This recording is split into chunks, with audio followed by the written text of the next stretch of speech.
Acer Plaza? 10-4 dispatcher, verify address. It's Acer Plaza. Repeat, Acer Plaza.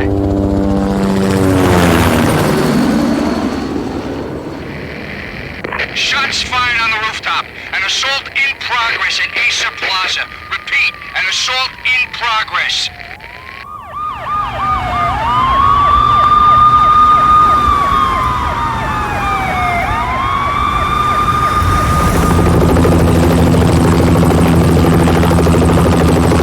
It's a war zone down here. 1085 dispatcher, need additional units. Additional units now. Officer in danger. Officer in danger. 10-5, please repeat. 10-5, all units, emergency. Officer in danger. Acer Plaza. Repeat, Acer Plaza, all units. They were all dead. The final gunshot was an exclamation mark to everything that had led to this point. I released my finger from the trigger, and then it was over. To make any kind of sense of it, I need to go back 3 years. Back to the night the Payne started.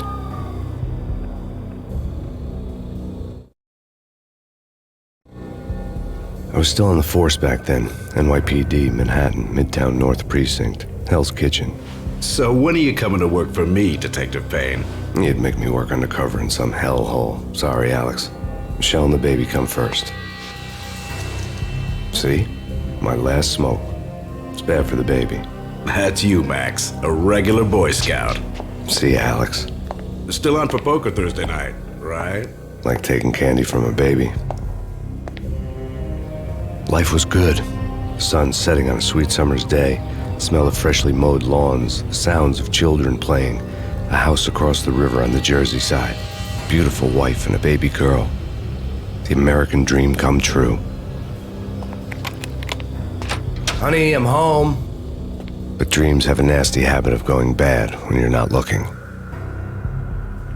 The sun went down with practiced bravado. Twilight crawled across the sky, laden with foreboding.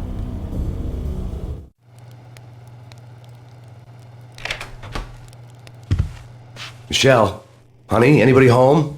I didn't like the way the show started. They'd give me the best seat in the house, front row center.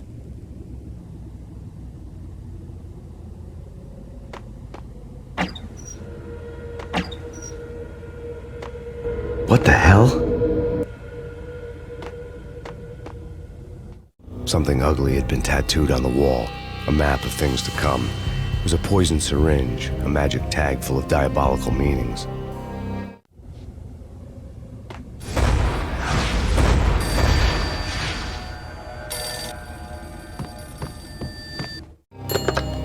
Listen, someone's broken into my house. Call 911. Is this the Payne residence? Yes, someone's broken into my house. They're still here. You have to... Good. I'm afraid I cannot help you. Who is this? Hello?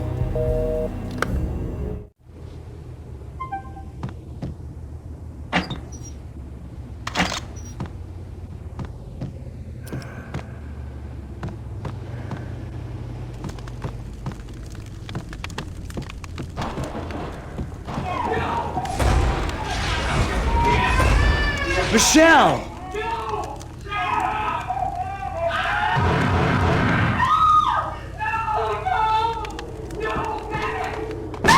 Michelle! Please! It's coming. Freeze! NYPD, drop it! Coming! Just let it die!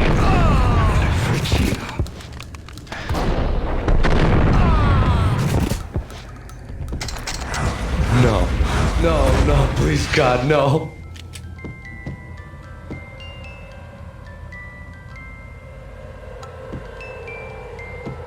The flesh of fallen angels.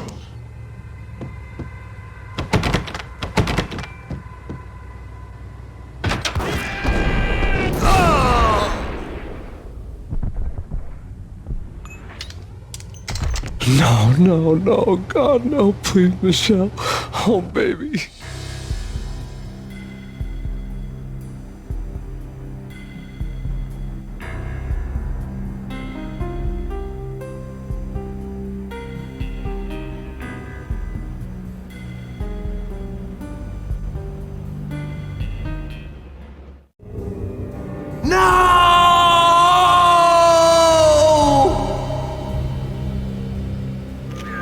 was 3 years ago. Everything ripped apart in a New York minute. The killer junkies had been high on a previously unknown designer drug, Valkyr, V. After the funeral, I told Alex I'd be transferring to the DEA. It took us 3 long years to get a break in the Valkyr case. Then, finally, 2 months ago, a dime dropper tipped us off that Jack Lupino, a mob boss in the Punchinello crime family, was trafficking. I went undercover, infiltrated the worst mafia family in New York.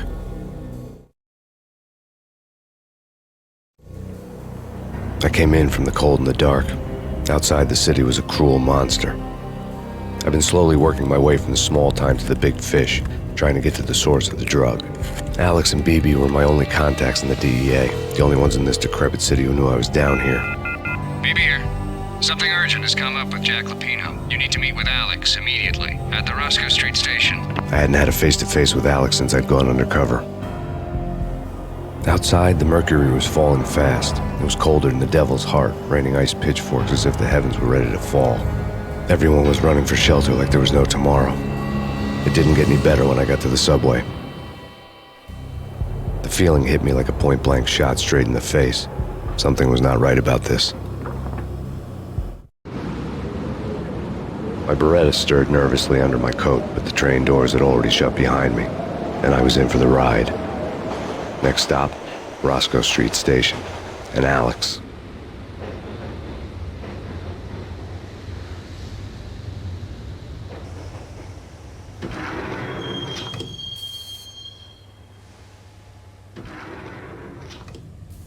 The station was drenched in gloom. Alex was a ghost, nowhere to be seen. I'd have to look for him.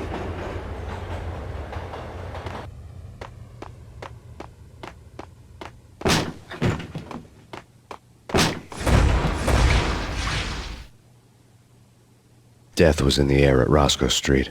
I'd have to find Alex fast.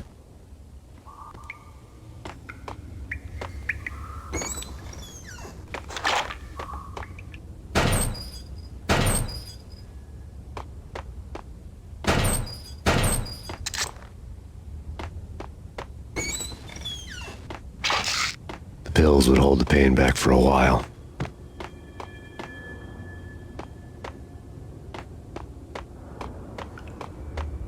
Wasn't Jake supposed to take care of this? He and Mickey are having too much fun taking care of the cops. What the? No!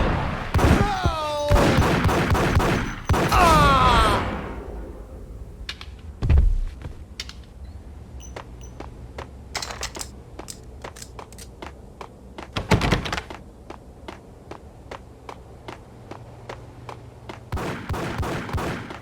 Yeah. Hey, yeah.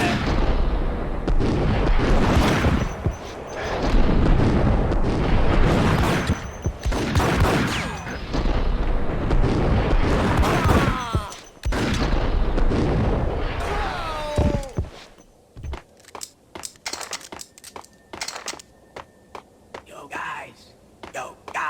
What the hell?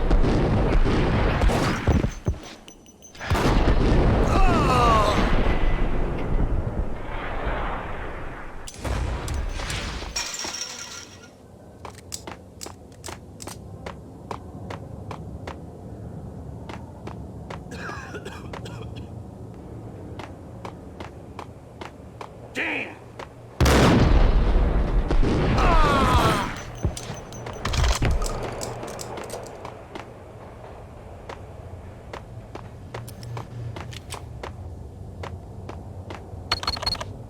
The security panel let out a mocking cackle. I'd need the right code. True. You said it. What the hell?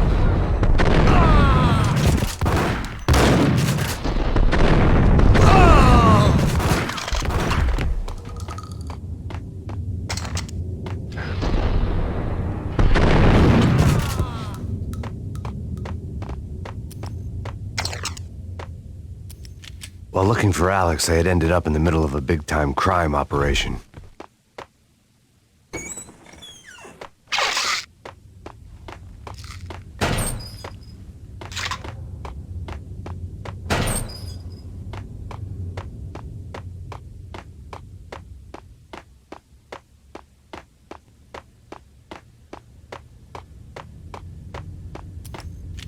kiss it goodbye.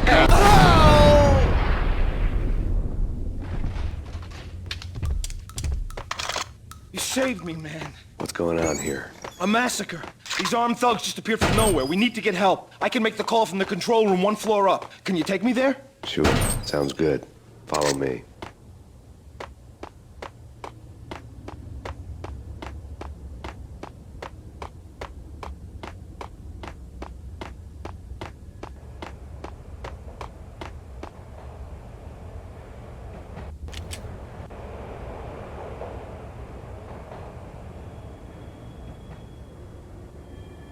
Home free. This way. Hey, look out!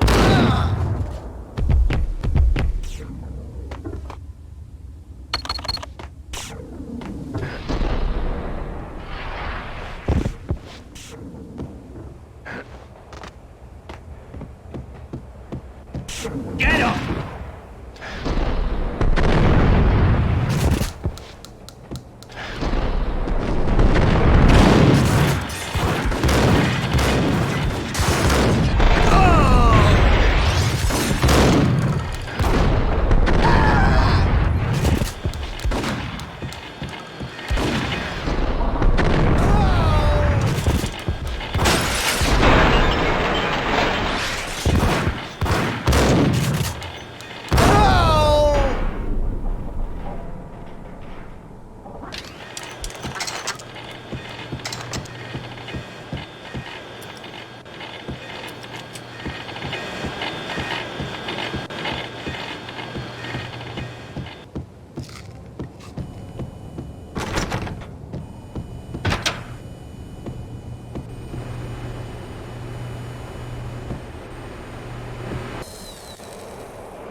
The train lit up like a Christmas tree. Power was back on.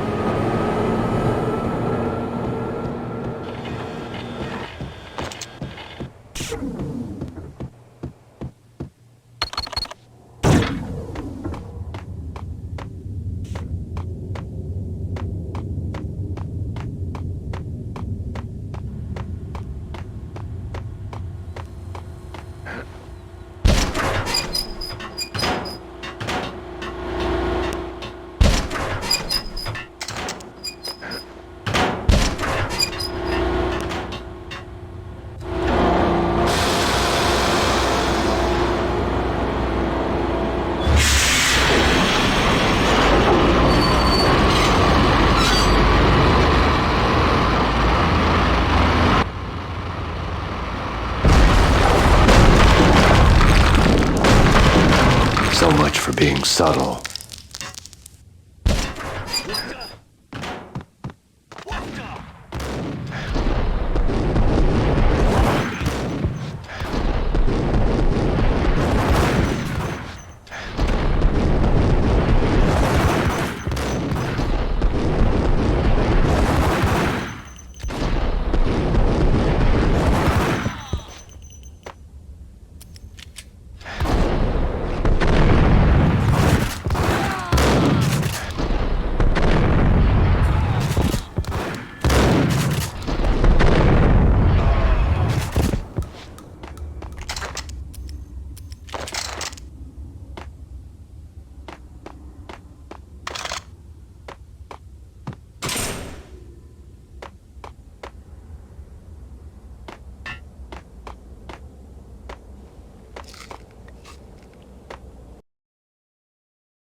The rusty door led to an abandoned part of the station, closed off since the early 40s. Something big was going down at Roscoe Street.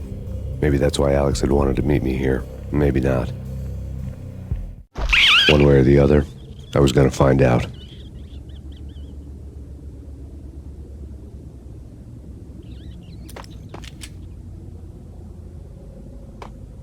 No way.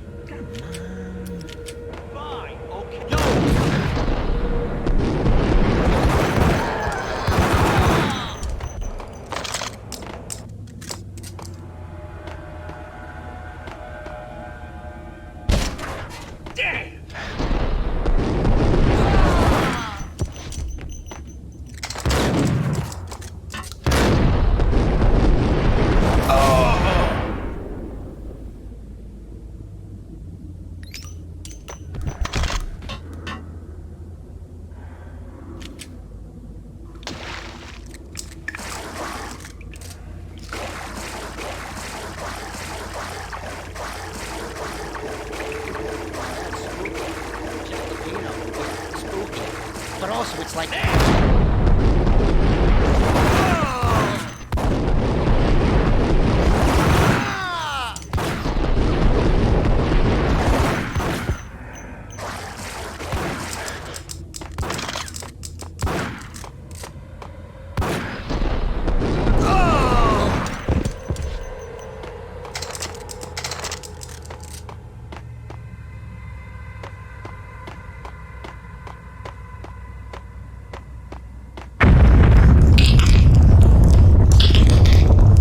What the hell was that?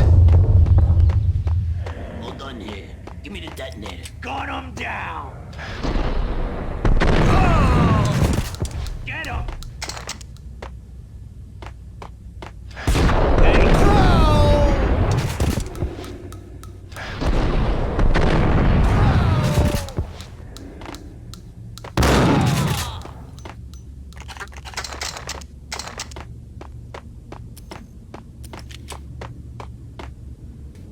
The door had been welded shut ages ago and the bomb was missing a detonator. Okay, fellas. The police are on their way.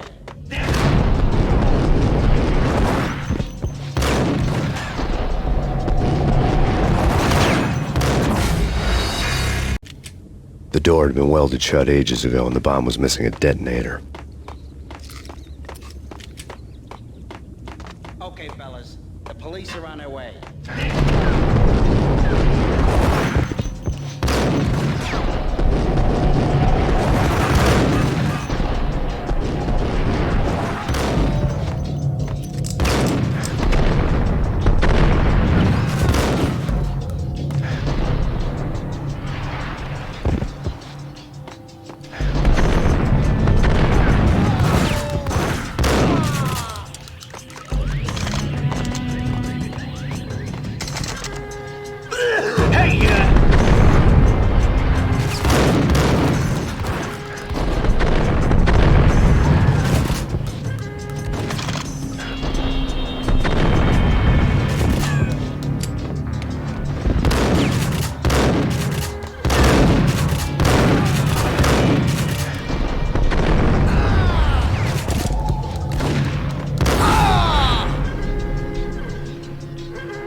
We come to you now live from the crime scene.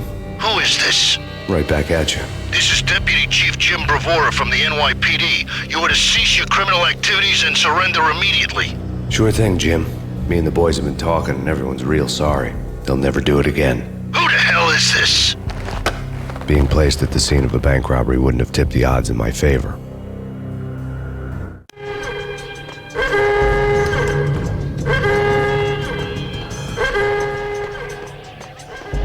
The bank robber's score lay on the table. The bank robbers have been after Acer Corporation bonds.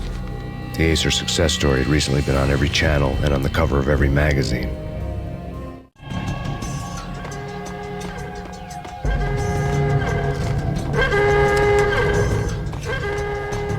The bank robbers had left their tools on the table. Judging by the detonators, the crooks had bought enough explosives to send Lady Liberty into orbit.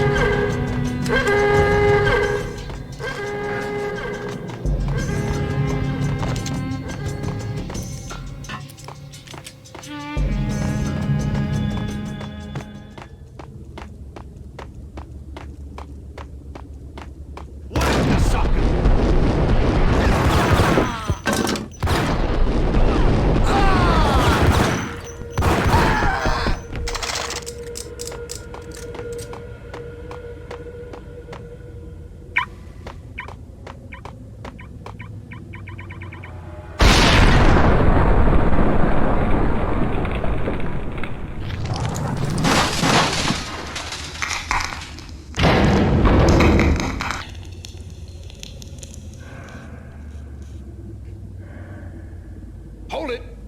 Max, Jesus, you almost gave me a heart attack. I nearly shot you. Alex, we're glad to see you. What the hell's going on? There are more corpses here than at the city morgue. It's an armed robbery, a tunnel job straight to the Roscoe Bank vault through the old station. Is this why? This is Lupino's gig? This is Lupino's doing? Lupino's men? Really? You sure know how to pick a place? Can you get through? No, it's locked. We gotta get out of here. If it's Lupino, it's... Alex? Alex!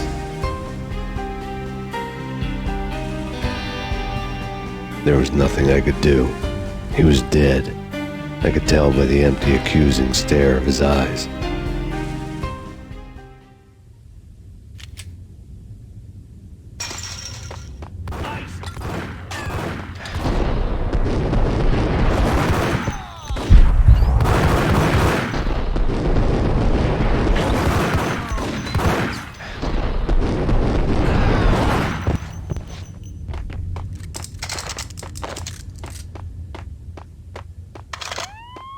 Let's get the hell out of here! What the hell?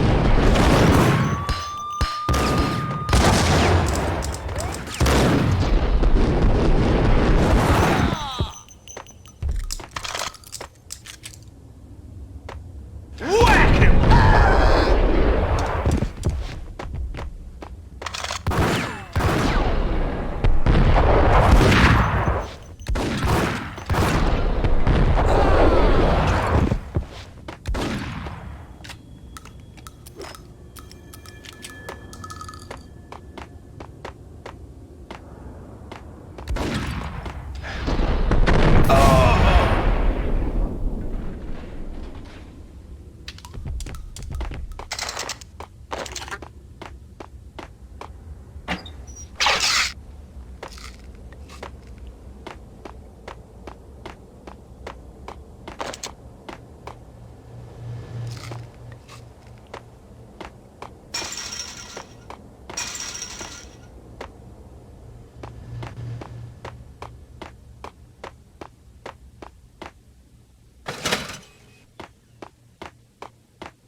Alex had kept me relatively sane for the past 3 years.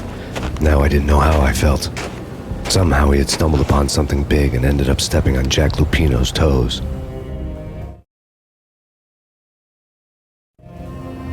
Lupino ran his racket of sex, drugs, and contract killings from a sleazy hotel in a slum block of tenements. The NYPD was closing in. I could hear the sirens. Their wail was a crescendo. Lupino thought he could get us by taking Alex out and leaving me to take the fall for it. All he had gotten was my attention. I went for the hotel first. It was a sad old thing with flickering lamps and faded colors, cheap mobster punks and tired-eyed prostitutes. I walked straight in, playing at Bogart, like I'd done 100 times before. The place was run by a couple of murdering mobsters with shark smiles. The Finito brothers. Ladies and gentlemen, it's the pain in the butt. Pain to the max. You're killing me. Did you make that up yourselves, or you get some wino downstairs to come up with it? Don't answer that. A rhetorical question. I got something for the boss. Lupino around? That kind of depends on who's asking. A friend or a junk squad plan. But don't answer. It's one of them, how do you put it, rhetorical questions. Lupino ain't here, but he says bye. Lupino wasn't in his cheap hotel. Instead, I ran into the Finito brothers. My cover had been blown. The door slammed shut behind me, and then I was dodging bullets like raindrops. Pain in the butt. Ha ha! Pain to the max. Junk squad pig. Got a ticket to Marble City for you. First they're lying down. Bring it in.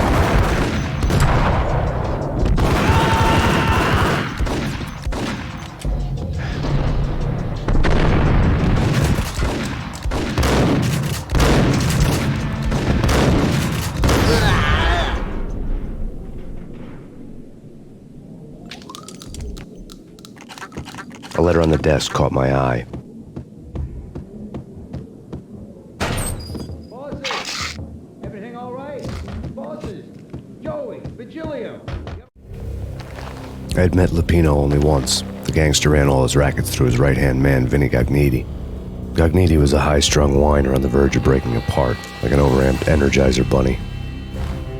He had the brains to run the business, but he lacked the balls, always falling short, taking his frustration out on underage addicts and call girls. The V deal goes down at your hotel. Jack's exact words, quote, "Vinny, you're in charge of this one," unquote. Rico Muerte's coming to see it through. Anything goes wrong and everybody's gonna get dead, goes double for you. Treat this guy real good. Anything he wants, you give him. Don't screw this up or you're finito, finitos. A V deal meant added security, locked doors, and lots of nervous thugs with itchy trigger fingers. I'd seen nothing coming in, but that didn't mean it hadn't been there. Rico Muerte was a regular Kaiser Soze, a spook story told to keep the apes in line. 313. The Finitos had scribbled Muerte's room number on the note's margin. Right there. They're not answering. Call the others. Tell them to come quick. Okay, but we can't wait for them. We gotta go in now. Bosses, we're coming in. It's Payne!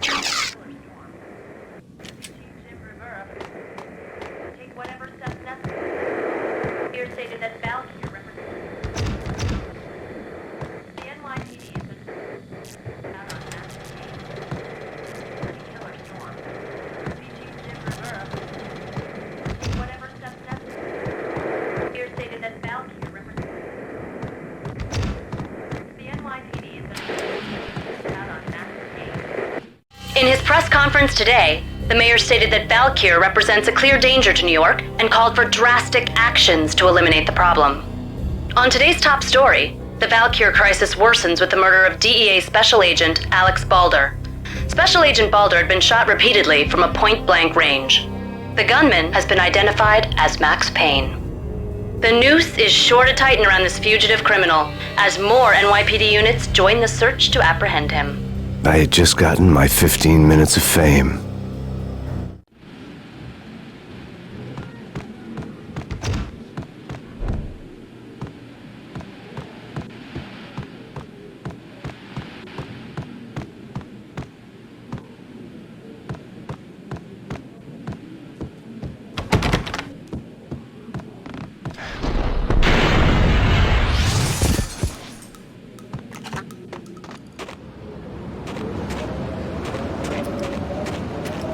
Something's wrong with the bosses. Payne's there and they're not answering.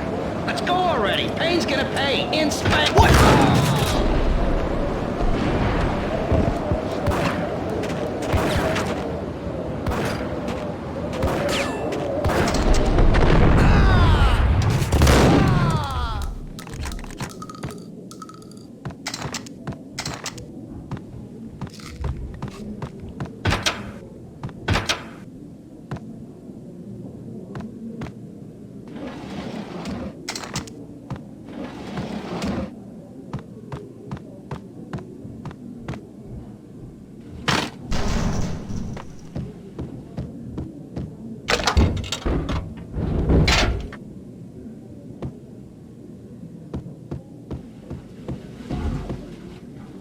Yo!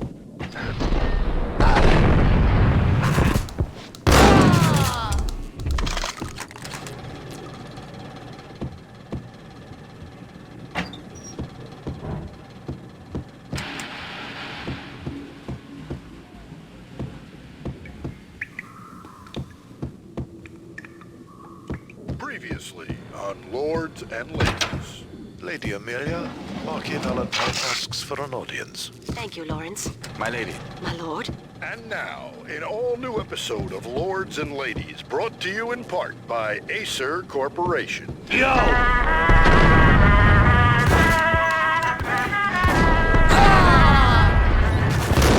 My lady. My lord. My lady, there is a matter of great importance I must bring to your attention. My lord, there is? Indeed, my lady, there is indeed. From the very first moment we met, upon that distant forest path, there has been sunlight in the autumn leaves, blazing like the colors of your...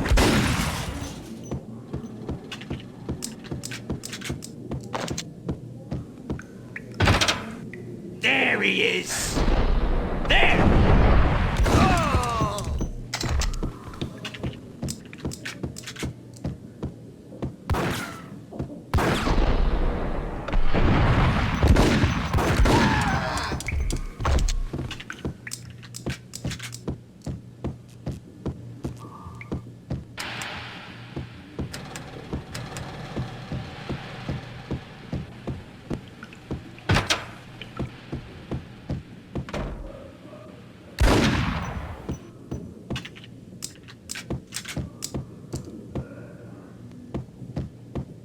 Piece of crap! Ooh, careful! It might Whack the son!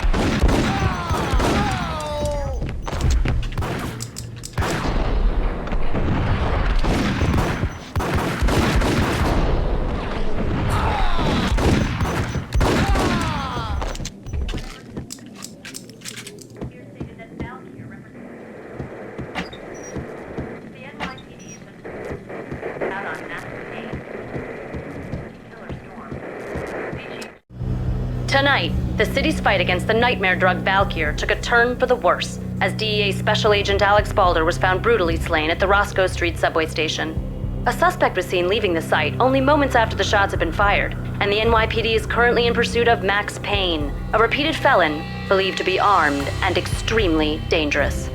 And now the weather. The worst winter storm in recorded history continues to pound the city. Take whatever steps necessary. Here stated that Valkyr represents the NYPD is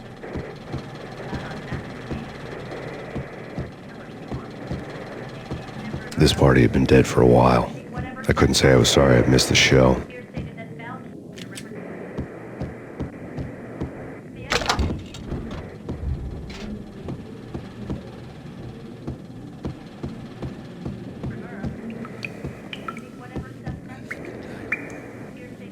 V-head junkies could go off without a warning. I had to be careful.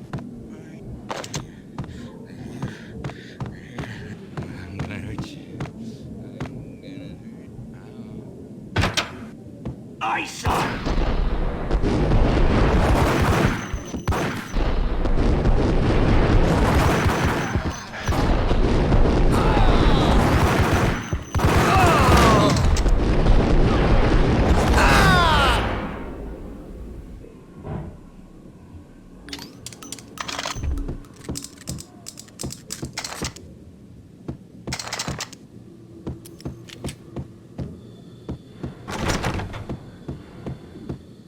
I'd found Muerte's room.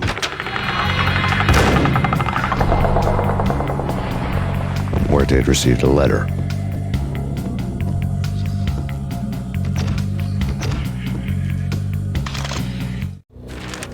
Our investigation had turned up nothing to link Angelo Punchinello, the head of the Punchinello family, to Valkyr.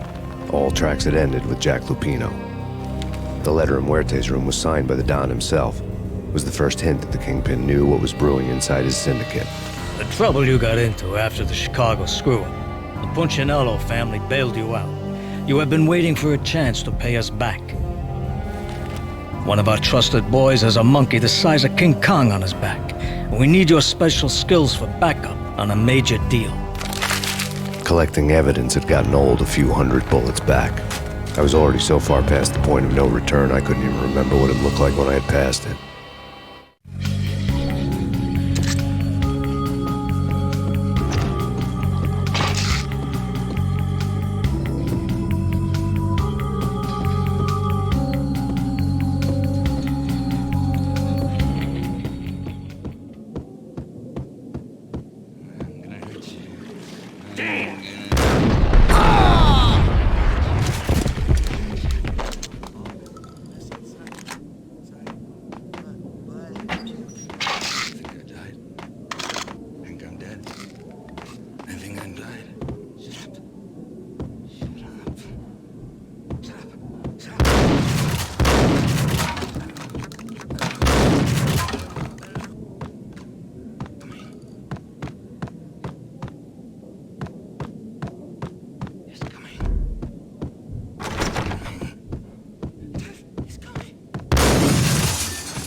didn't want to know what had happened here. It was not a pretty sight.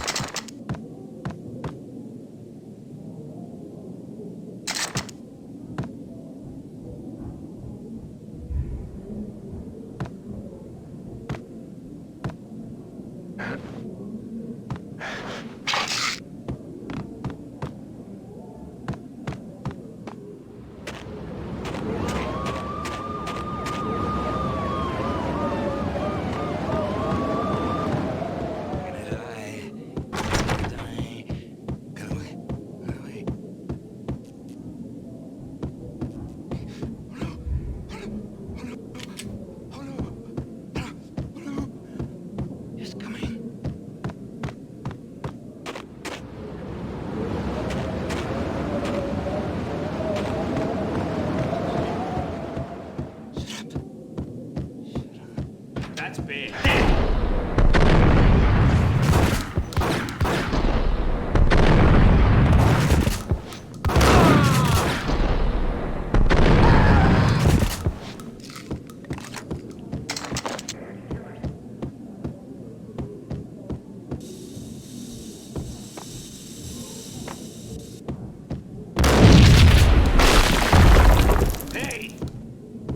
Told you. God damn! I thought it was a bomb for sure. Nah, the Russian wouldn't dare. This has been waiting to happen. Hey,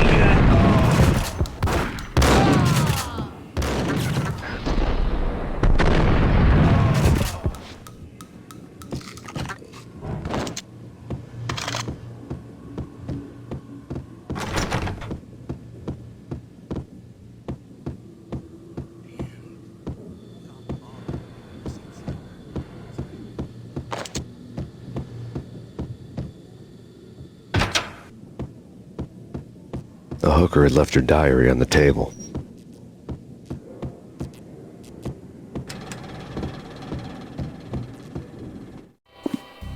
The diary belonged to a hooker named Candy Dawn. The read would have made a vice cop blush. Had talks with the mystery hag over the phone again. Sent to the latest One-Eyed Alfred tape. As long as the hag keeps paying for the tapes, the old man could come every day for all I care.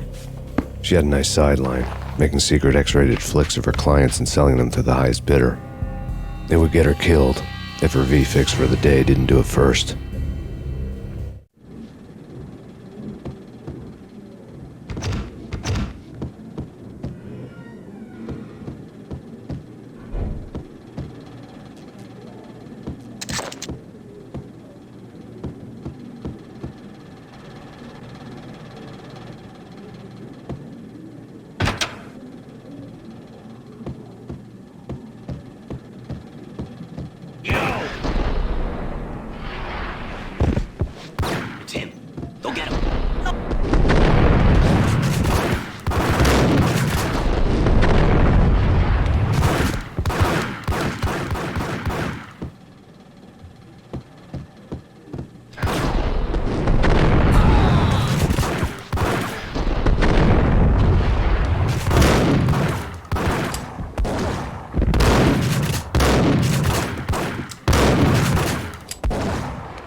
The old service elevator rumbled down to the bowels of Jack Lupino's hotel.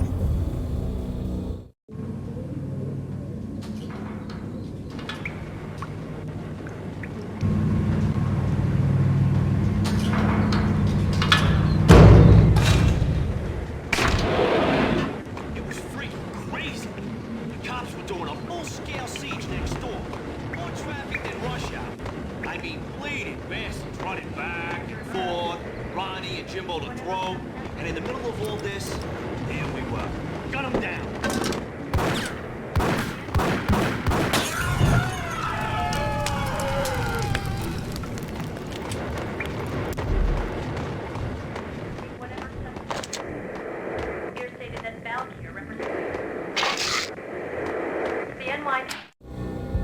A winter storm warning is in effect in the whole tri-state area, as both freezing rain and heavy snowfall continue. Many roadways are already closed, and people are advised to stay indoors. The severe blizzard has ravaged New York for 3 days now, with no end in sight. We've been snowed from the start in the Valkyr case. The forecast said there was plenty more where that had come from. But the snowbound city was on my side.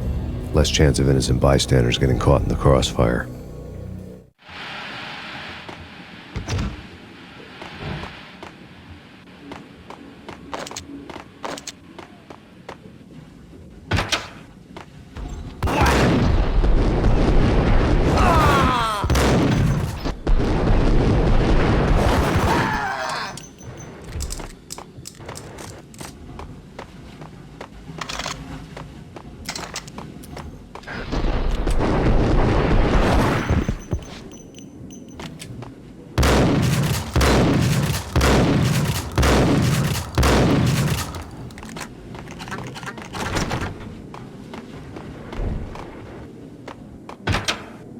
What the?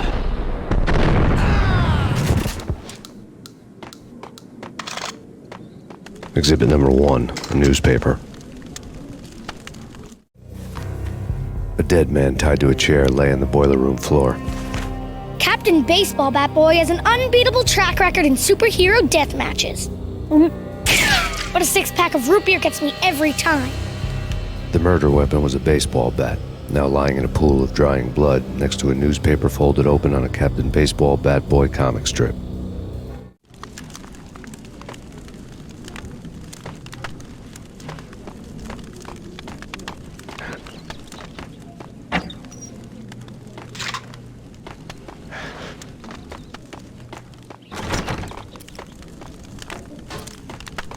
Take vampire movies. Why are they always set in L.A. and Mexico?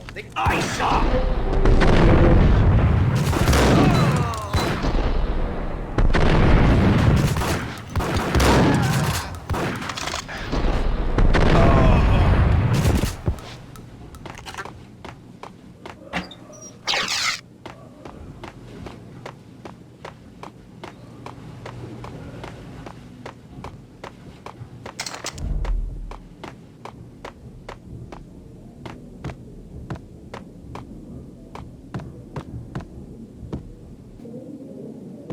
Chill with the guns. Trust me, you don't want to piss Muerte off. Gentlemen, let's do business. Green for green. Cheers at green-eyed angels. What?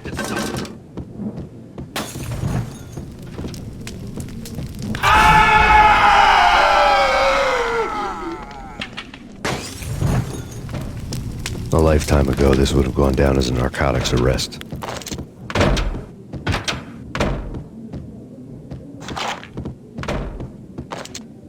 It was dirty money. The transparent cylinders glowed green, full of Valkyr.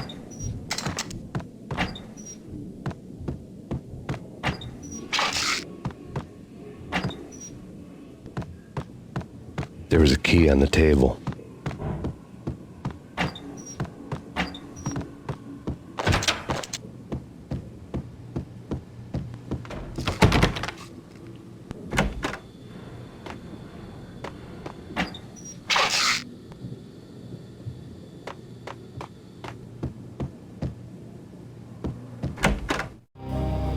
Two mad dog killers, ready to murder each other. They step into the next room, and I'm thinking, now they're gonna do it. But no. They sit down in front of a TV and solve their differences with a kung fu fighting video game. I tell you, Candy, I was so depressed, I strangled them both with the video game cables. Oh, Rico, you're so bad. I am, ain't I? Rico Muerte, big-time hustler. Who the hell? It's that cop. Muerte went for his gun. Do something. It's Payne.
The antique switchboard was still in use. There was an old telephone switchboard in the back room of the reception area, the kind that made phone tapping child's play. It wasn't hard to picture a fat pimp sweating with headphones on, listening to his hookers talk dirty and fake orgasms over a web of party lines, the blood veins of New York. Right now, there was a different set of moans and groans going on. Boss, Cornelia, it's Max Payne. He came, started capping us. He killed her. Are you freaking kidding me? He's just one lousy cop. You better be freaking kidding me. Whack him. What's the freaking problem? Hello? Answer me. Hello? The word was out. A deadly virus released into the city's corrupt circulatory system. Something wicked this way comes. Max Payne at large.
Turn around, walk away, blow town. That would have been the smart thing to do. Guess I wasn't that smart. Lupino's tenement buildings were a seedy hangout for all kinds of sleaze. A liquor store, a pawn shop, a laundromat full of mobster bookies and loan sharks. The list went on. The how and why of it was a mystery to me, but they knew I was a cop. They knew I was coming, and they were going to get real trigger happy about it. I got to see Lupino's hangout all lit up. A bomb went off, turning snow into liquid gold. A pillar of fire lifted the remains of a car straight up into the air. The flames were highlighted on the hood of a black Mercedes-Benz as it coasted down the street real slow, as if the driver didn't have a worry in the world. I got a good look at the man riding shotgun. It was Vladimir, the head of the local Russian mob, the fly in Don Punchinello's soup. The ringing in my ears was the sound of a mob war being waged.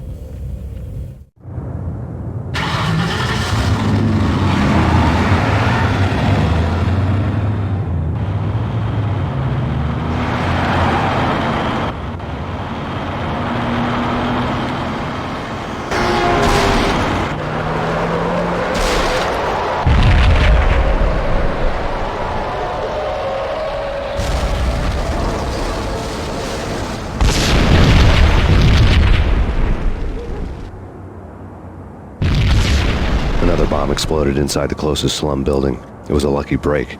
The goons inside were spooked, but luck always came with a price tag. More bombs could still be ticking inside, and the cops would already be on their way. Jack Lupino's suite was on the top floor. At least it used to be, before the explosive makeover. I don't know, man.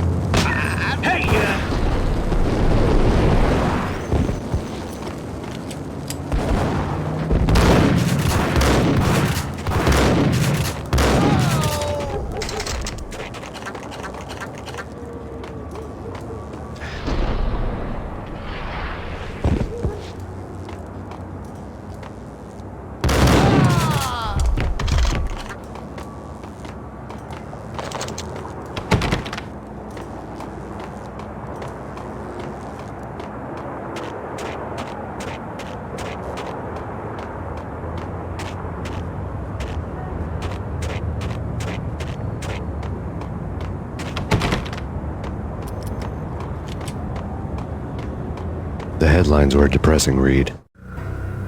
The headlines were screaming bloody murder. The storm was a screaming duet with the approaching prowl car sirens. It was all a scream when you were down for the count and wanted for murder.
The whole building was rigged with explosives.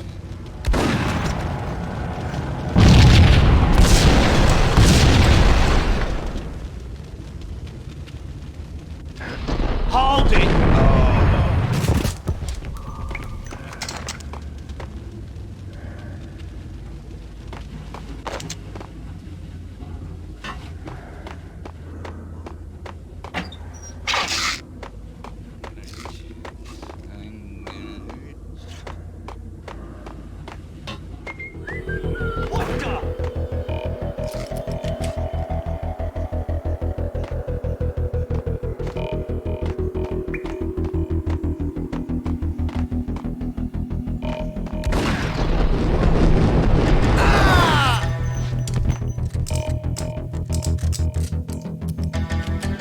Hold it!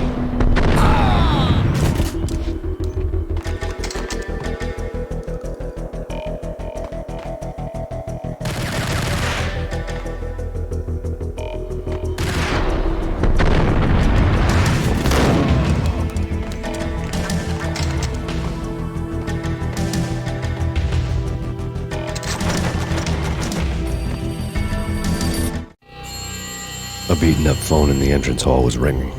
It could have been just a junkie in need of a fix, but it turned out to be something more sinister than that. Am I speaking to Mr. Payne? Who wants to know? My name is Alfred Wooden. You must hurry. The police are on their way. Tell me something I don't know. They know you're there. How? And what's it to you? I will contact you again. The cops arrived, sirens singing in the off-key harmony of a manic-depressive choir. I had a few minutes while the SWAT team would go through their usual routine. By the time they busted in, I needed to be long gone. Max Payne, this is Deputy Chief Jim Bravura from the NYPD. Drop your weapons and come out with your hands above your head.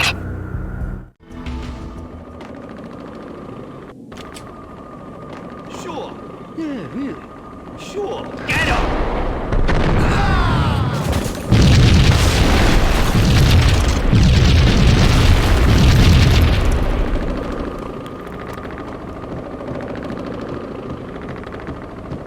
couldn't get past the door without a key.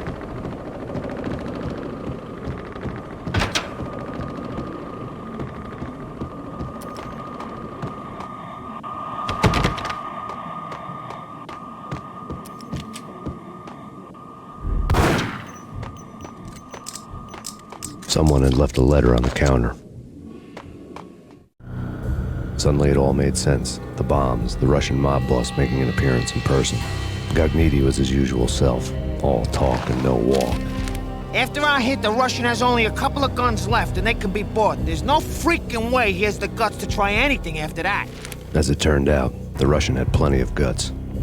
One thing he could count on, you push a man too far and sooner or later he'd start pushing back. Put your hands where I can see. Hold it right there. There was a key on the shelf. Surrender or we'll be forced to take action. Don't make us come and get you.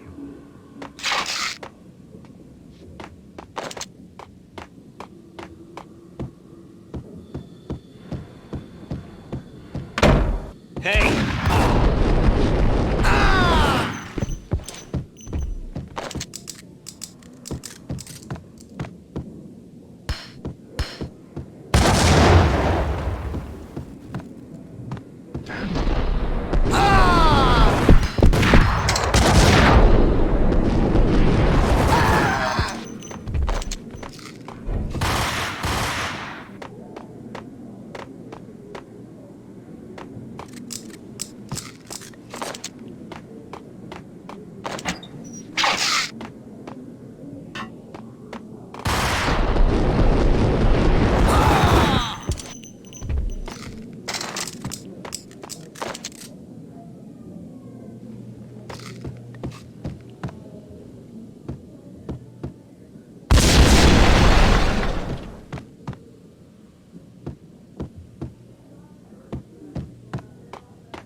The bombs had destroyed all the stairs up to Lupino's office.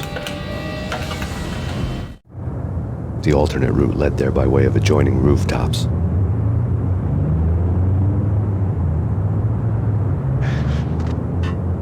It's never been this cold. Never ever. It's like the sky's falling. Yes, sir. It's the end of the world as we know it. And I don't feel fine. I don't feel anything. Not a thing. I'm freezing my butt off.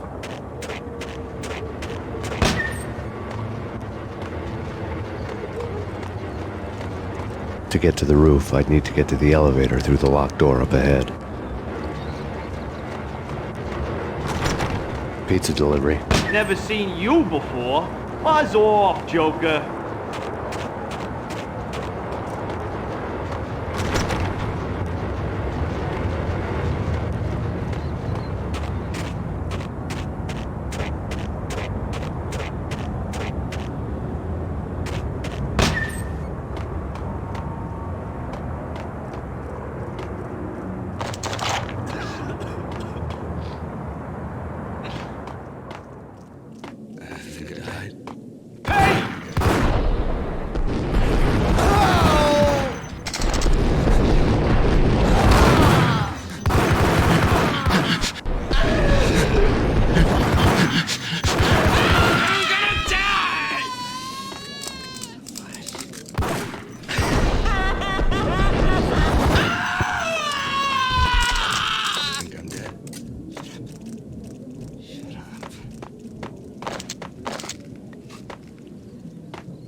Hold it!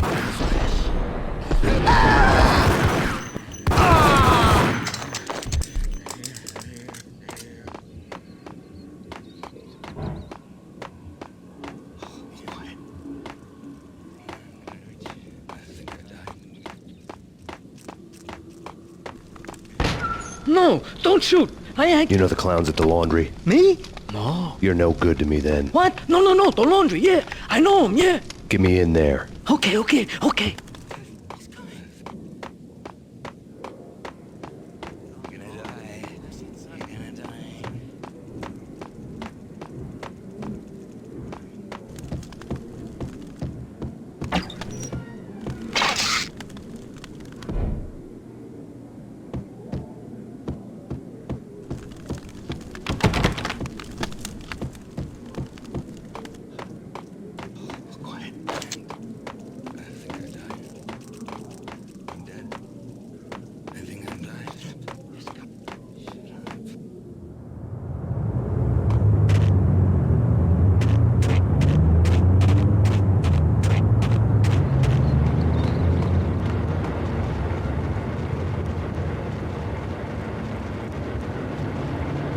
It's me. Open up. Let me in, quick. Not so fast.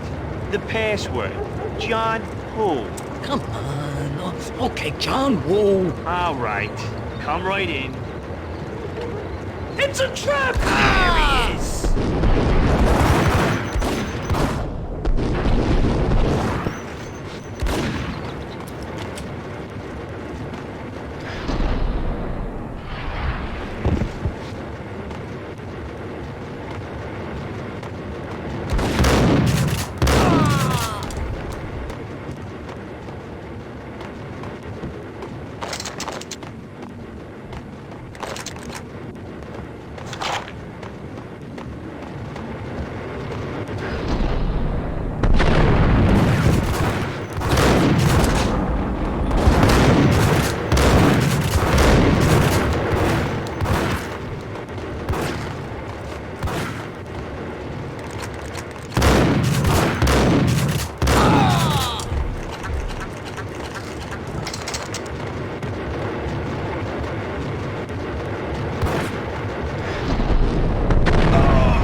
What the hell?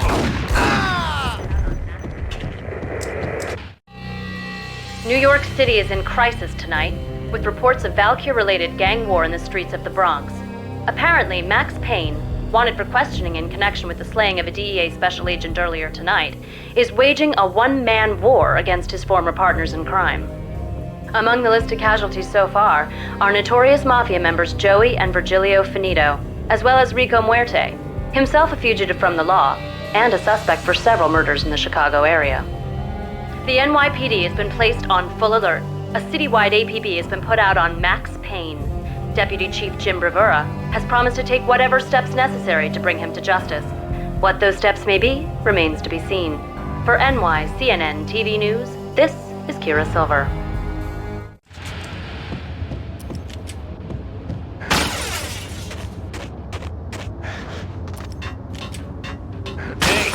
Address unknown. I don't want to go there.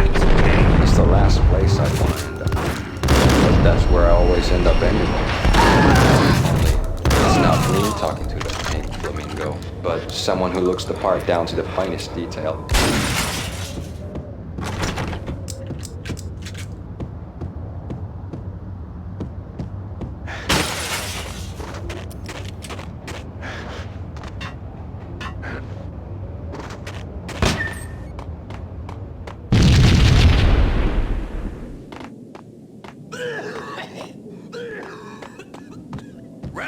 green? It's always red or blue in the movie.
What the hell are you standing around here for? They're bombing us. What are you doing? You're doing nothing. What are you doing? This is war. Freaking war.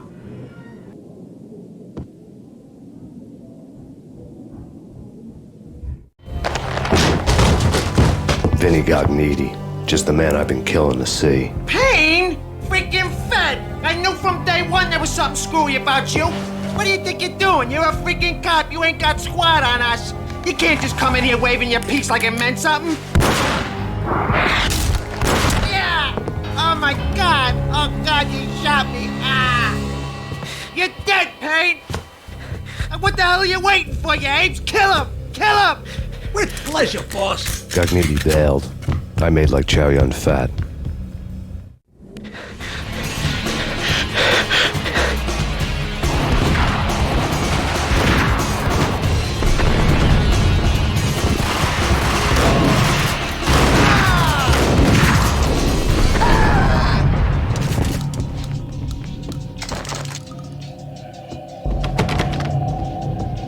A crumpled letter lay on Gognitti's desk.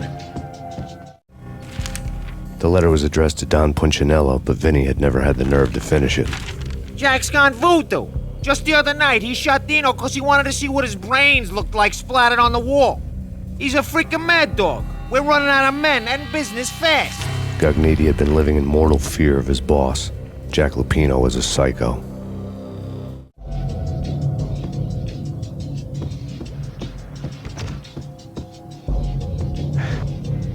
Vinny Gognitti was running scared. He could run, but with a bullet in his stomach like a broken bottle of Tabasco, he was quickly running out of time.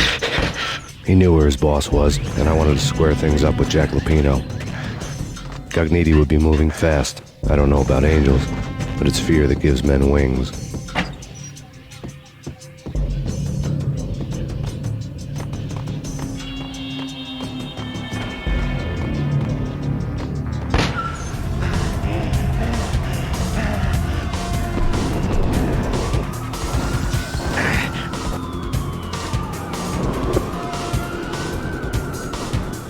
Gognitti hitched a ride. To catch him, I'd have to follow his lead.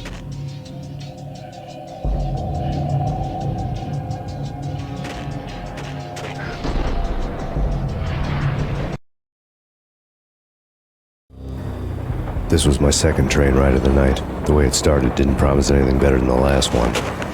Freezing wind tearing at my face like sandpaper and razors, ice hard and slick under my hands and feet. And somewhere in the background, the wail of sirens, the city howling after me.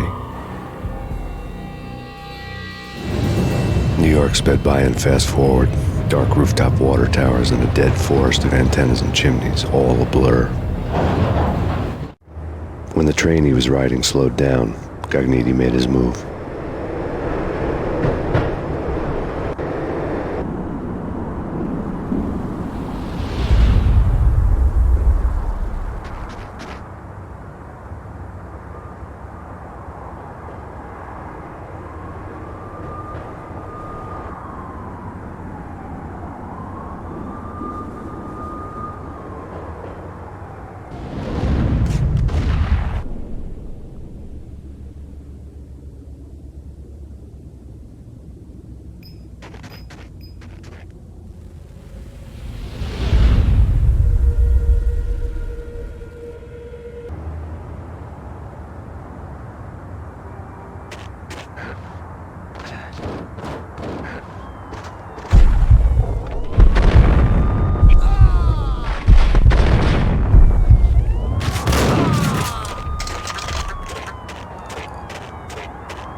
It's Payne! He's coming down the stairs! Shoot the bastard! Okay, boss, you got it. No problem. Hey!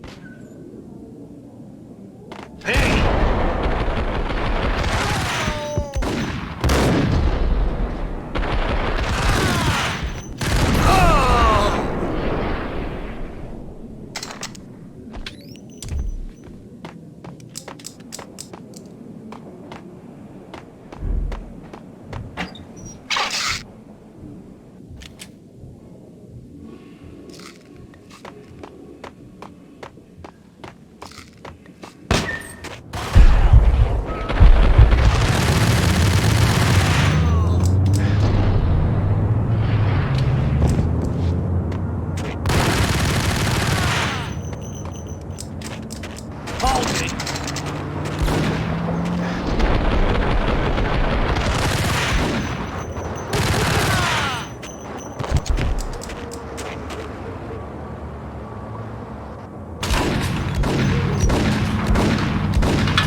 Hold it!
Max Payne has nowhere left to go. We are very close to capturing him. You'll get a full statement then.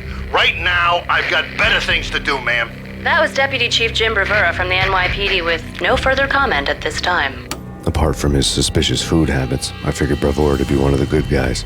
Fate had just dropped us on different sides in this. But when it came to capturing me, he was way out of his league. I had already ditched the cops a couple of rooftops back. For now.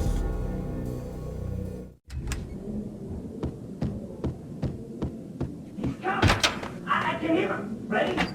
Keep the guns, point it at the door. Okay, this is it. Any moment now, Payne's gonna bust through that door. Get here!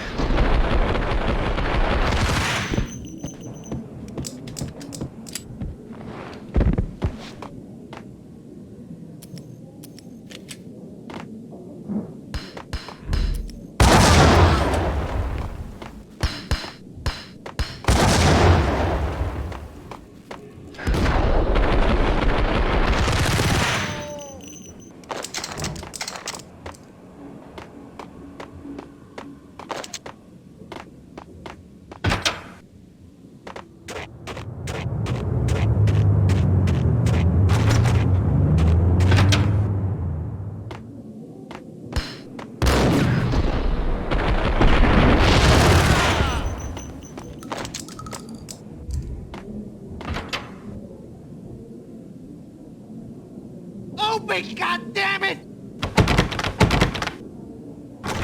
Payne! I'll kill you, you lousy freaking cop!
Gagniti ran out of steam in a dead-end alley with steam boiling out of the sewer grates like all the fires of hell were burning high beneath us. It was shakedown time. Where's Lupino? Screw you! Bad start, Vinny. Ah! Police brutality! I rate pretty high on that. You can't just hurt me in cold blood! Just keep telling yourself that. Listen good, Candyman. I'm not gonna be anybody's fall guy. I want to know where your boss is hiding. There was no glory in this. I hadn't asked for this crap. Trouble had come to me in big dark swarms. The good and the just were like gold dust in the city. I had no illusions. I was not one of them. I was no hero. Just me and the gun and the crook. My options had decreased to a singular course. I'll tell you, just don't hurt me no more. Lupino's at Ragnarok, the nightclub. Book me, take me home into the freaking jail, just don't hurt me. Your rights will be ready at your funeral. Ragnarok was Lupino's private nightclub, a den of drugs built into an old theater. I knew what waited inside. V-head junkies ready to explode in random acts of senseless violence. And Lupino's goon squad, the worst stone-cold killers this side of hell. Ragnarok was as inviting as a headache, flickering and flashing to a machine gun beat. The belly of a nightclub was a gothic theme park that began with bondage games and led to the nasty stuff from there. As subtle with its dark message as a cop killer bullet through the heart, like father, like son, just like Jack Lupino.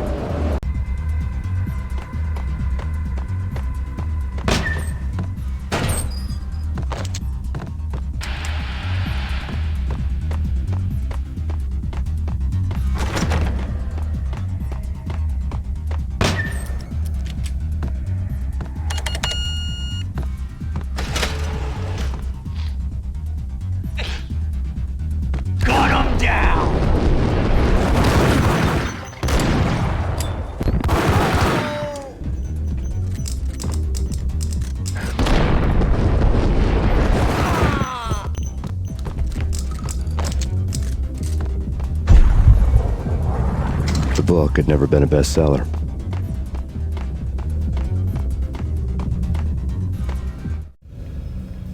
Given the setting, I was surprised to find that somebody had been passing time reading. The paperback was entitled, The Age of Murder and Storm. The blurb on the back mentioned Norse mythos and Ragnarok, the end of a Viking world with a terrible winter that covered the earth in ice, when vile crimes were rampant and all humanity lost. I could see how somebody impressionable might get it into their head that we were at the end of time. I was also beginning to see what the nightclub and its owner were all about.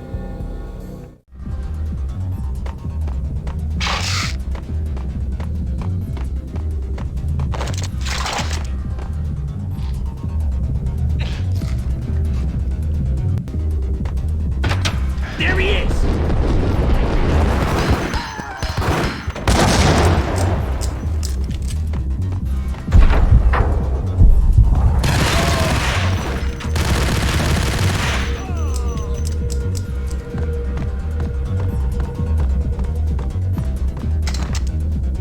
Hey!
Books on the occult. The room was stacked with light reading, such as Necronomicon, Witchcraft, and Paradise Lost. Old exotic titles like Malleus Maleficarum and De Umbrarum Reini Novum Portus. Books with pentagrams on their covers, all dealing with the occult and the infernal, lying between stacks of horror videos and a couple of Ouija boards. The only thing I could take seriously was the thought of Lupino taking it seriously. He had been spending a lot of time getting intimate with the guy downstairs. Piled on the table.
Hold it.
The backstage area led to Lupino's inner sanctum. The hot air inside was like an invisible wall, thick with incense and something else, a sickly sweet smell that made you gag. This was the rotten core of the Big Apple.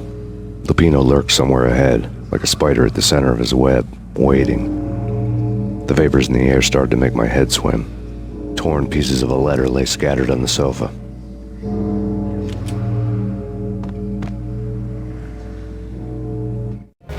Punchinello had threatened Lupino in writing. The note had been torn to pieces, bloody fingerprints all over them. Don't want you to think that one of my boys is not playing with a full deck. Shape up, Jack. We are running a business here. I'd hate to send the trio to strong-arm you. The trio were the Don's notorious henchmen. It was obvious that Lupino hadn't been intimidated by the threat. Lupino's notes covered the table. Jack Lupino was crazy, all right. The table was scattered with notes of demented arcane nonsense written in rusty blood, a mishmash list of demons, devils, and dark gods evoked.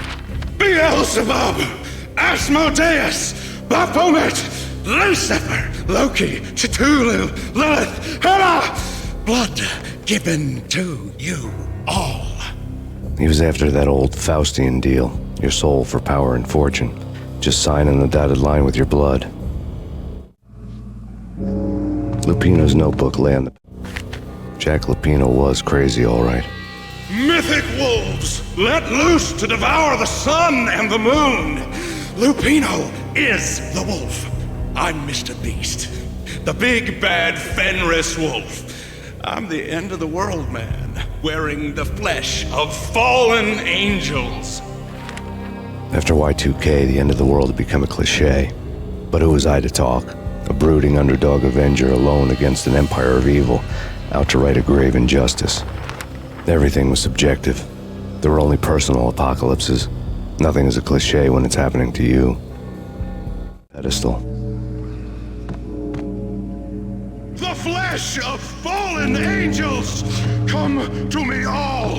Astaroth, Beelzebub, Asmodeus, Baphomet, Lucifer, Loki, Satan, Cthulhu, Lilith, Hela! Blood to you all! Secrets. The skin of reality. I've seen it. The corruption of flesh.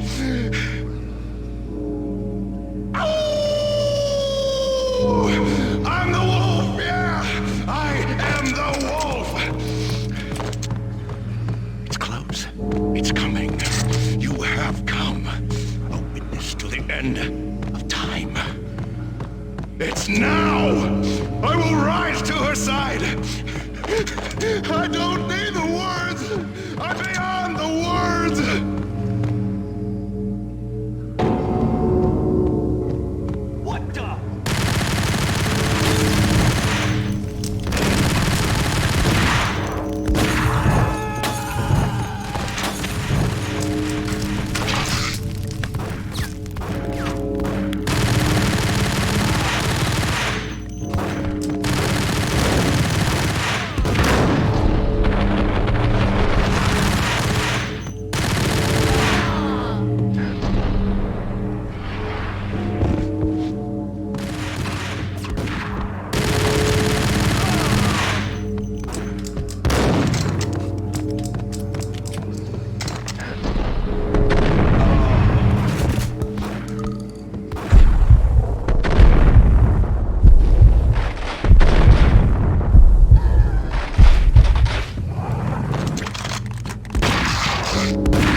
had known there'd have to be a catch in it somewhere, and this one was the Empire State Building of catches. Lupino was pumped up and dying to go 15 rounds with a mutant alligator. And then he started this spooky monkey talk, straight from a bad dream. Mine. I have tasted the flesh of fallen angels. I've tasted the devil's green blood. It runs in my veins. I've seen beyond a world of skin, the architecture of blood and bow and arrow. Death is coming! She is coming, and hell follows with her. This is the twilight winter. I am ready to be her son. Her time is now, and all who stand in her way must die!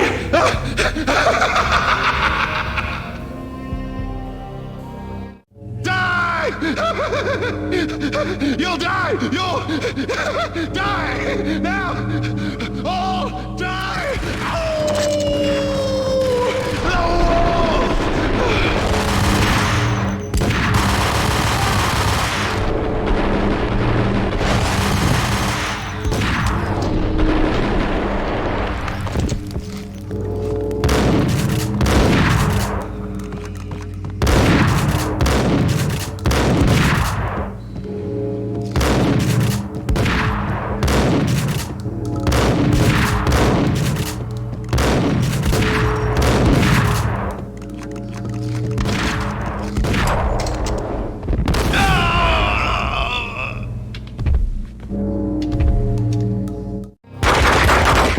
Finally went down.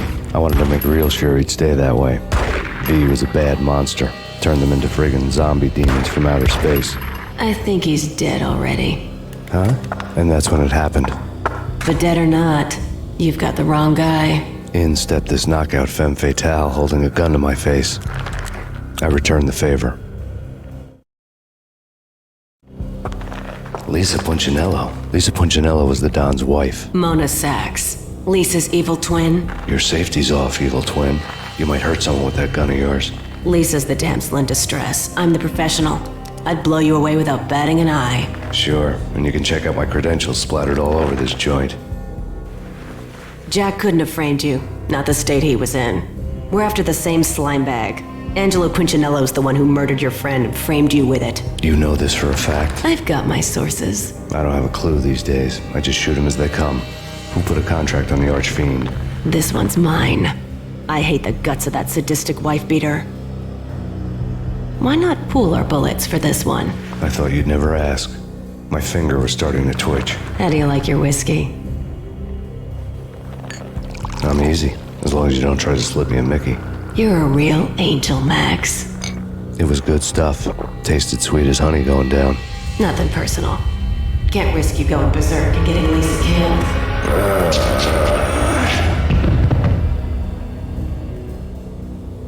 The nightmare was always the same.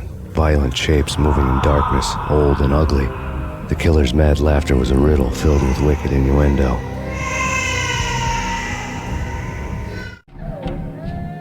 Somewhere, the baby was crying.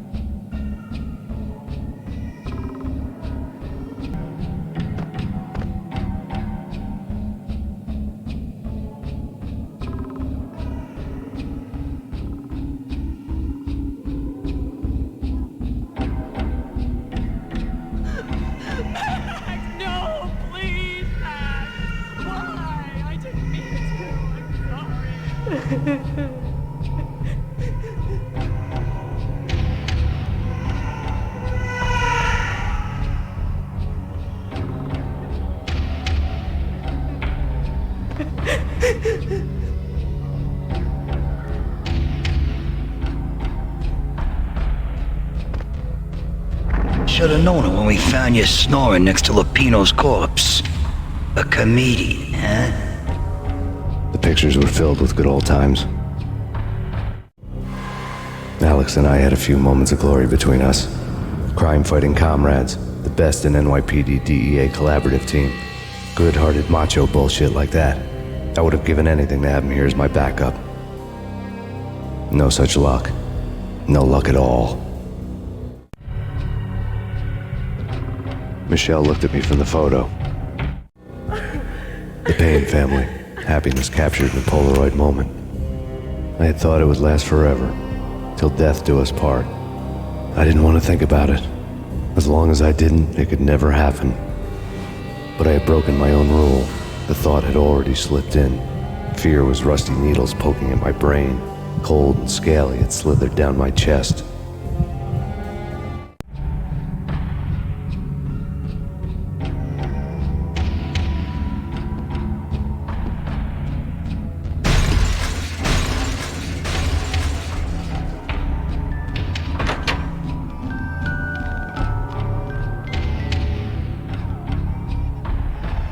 I really love to watch cartoons.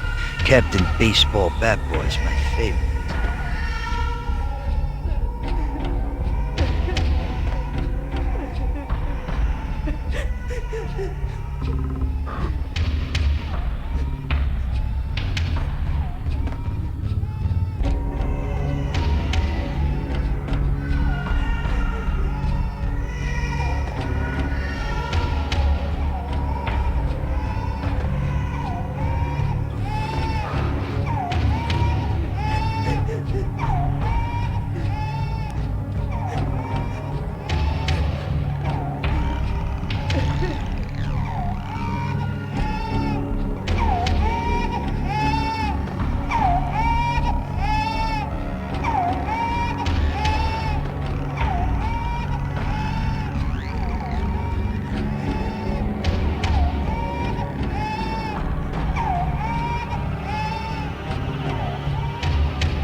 No, please God, no.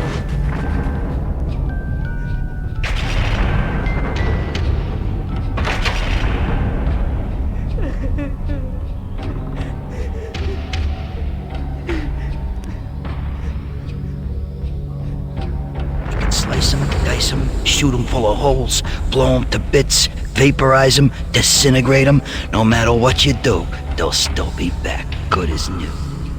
Michelle's diary lay on the table.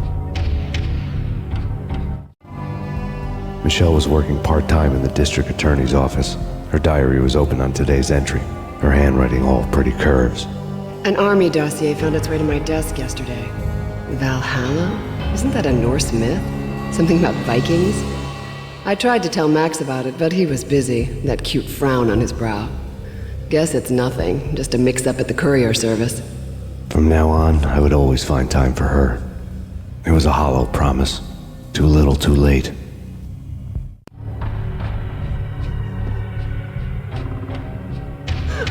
Max, no, please, Max! Why? I didn't mean to. I'm sorry.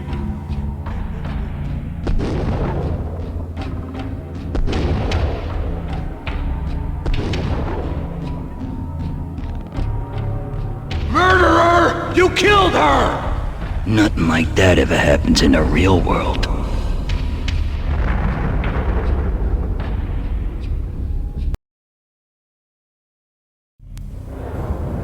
I woke up in a bad dream. My head felt 2 sizes too small for my brain. Max Payne. I envy your name. And the killer was smiling. Pleased to meet you. I'm Frankie the Bat Niagara. Niagara, as in you cry a lot? He had a baseball bat and I was tied to a chair. Pissing him off was the smart thing to do.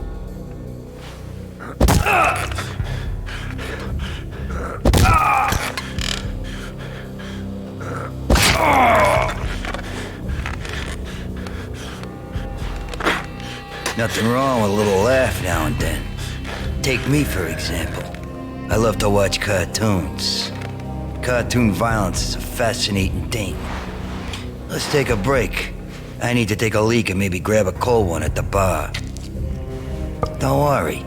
I'll be back to finish this off. And then, it's checkout time. You play, you pay. He swaggered out, and the door clanged shut behind him, locks clicking into place. Everyone makes mistakes. Mine hadn't been to crack jokes about the goon with the bat. He'd have cracked my skull regardless. It hadn't even been to trust a girl with a gun. I had blindly gone after the first bad guy on my hit list when I should have been aiming further up the ladder, at the head of the Punchinello family. I couldn't bring myself to be pissed at Mona. Guess I had a soft spot for her pretty face.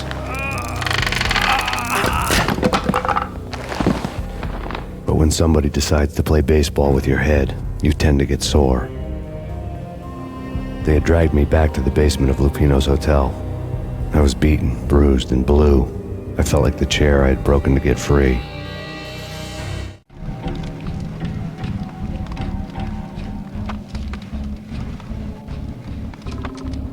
All I had was Niagara's bat, sticky with my own blood. Without a gun, I'd be no match for Frankie's men. I'd have to play hide and seek with them.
Things were fast going from bad to worse.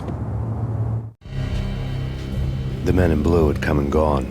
They had decorated the place with chalk outlines and tied it together with yellow tape. The cops who had stayed behind were dead.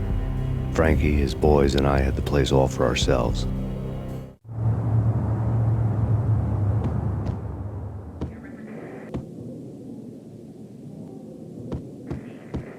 Just forget about it. Just forget about it. Hey, just forget about it. That crazy witch, you should have heard her. She was a real scream when the boys caught her trying to cap the Don. Oh, that's friggin' bad.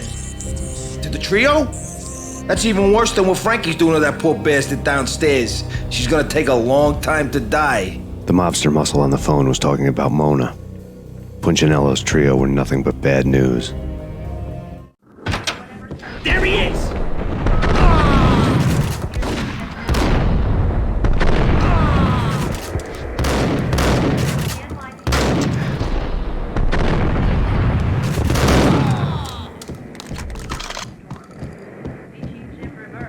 More evidence that Punchinello didn't like me much. The fact remains that all the victims so far identified in the Ragnarok shooting have been known criminals, many of whom had large doses of V in their blood. Reliable sources say that Max Payne was also among those killed, although no body has been recovered at this time. Reliable sources. That meant somebody thought the Mafia had me, didn't want the cops snooping around anymore. The body would be delivered to them barely recognizable. Case closed. Don Punchinello had the power to be that reliable source, which was no news, but his news was old news. Framing me hadn't been enough. Don Punchinello had put a hit on me. He wanted me dead, and it had been important enough for him to give written instructions to Frankie about it. Max Payne should die like a dog for the trouble he's caused. Frankie, I know I can trust you to give this matter the dedication it needs.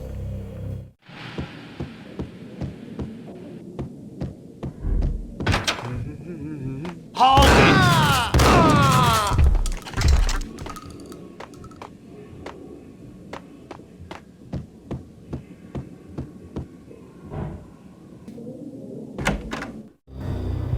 The hotel bar was fast developing quite a history. True to his words, Frankie was there, having a beer. Jesus Christ. How the hell did you get loose? Got bored waiting. Thought, what the hell, we could just as well finish this here. Fine by me. This hotel is just as well.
Thank you. You've been a lovely audience.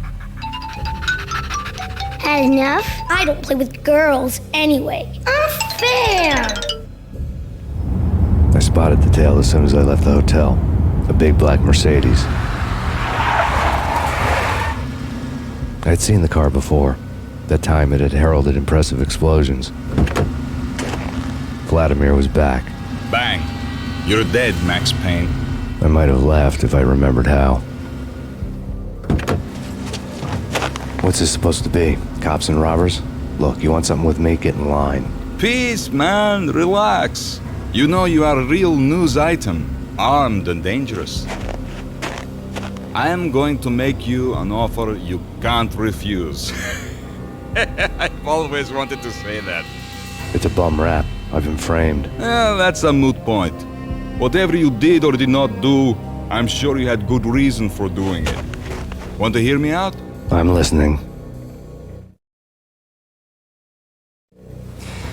Punchinello messing with V is bad for business all around. But that's not all.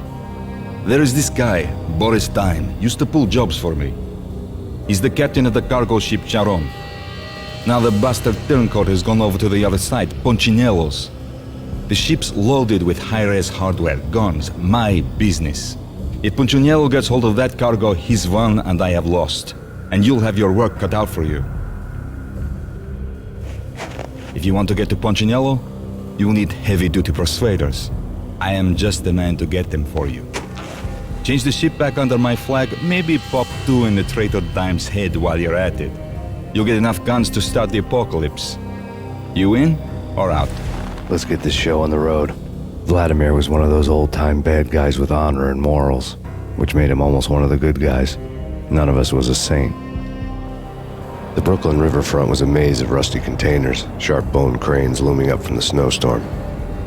On a night like this, you couldn't help but think of the dark army of dead men sleeping with the fishes, cement shoes in line. No Minotaur lurked in this labyrinth, but somewhere out there, on the clanking deck of his cargo freighter, the skipper of the Chiron was waiting, like the ferryman of the river Styx. What the hell?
What the hell?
I doubted the letter was a receipt.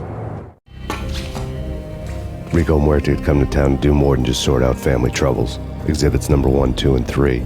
Briefcase of money, a sniper rifle, and an envelope with one word neatly printed on a folded piece of expensive paper. Mayor. It didn't sound like a mafia contract at all. It was too cold and too to the point.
What the?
I had found Boris Dime's ship.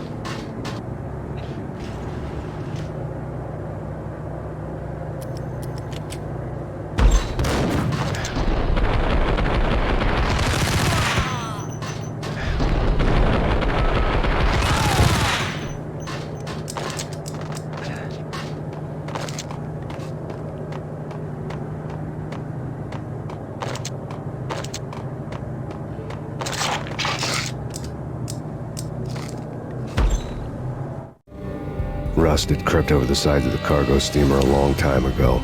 Boris Dime would be on board. I'd have to smoke half of his crew to even get near the gangplank. Guns were probably being kept in the hold, buried amidst the rats and oily water.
What the hell?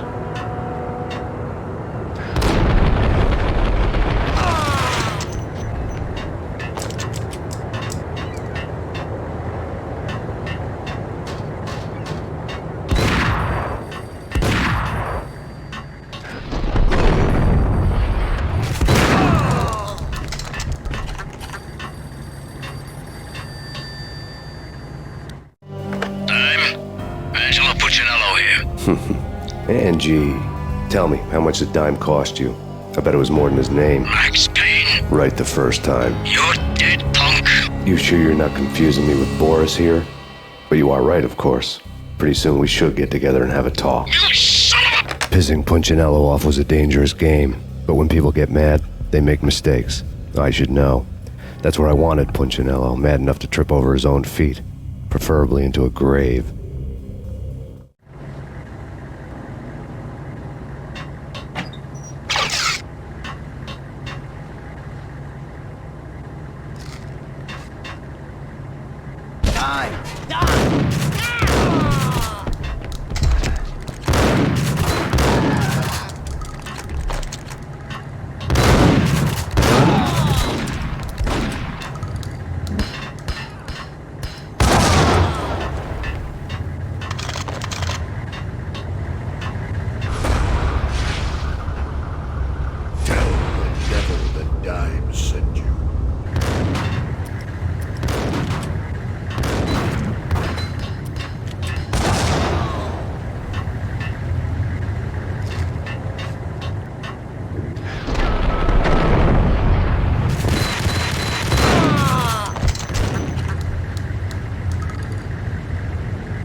Anybody who says different is calling me a liar. Glad I'm here. Collect all the guns and ammo you want. Meet me on the bridge afterwards.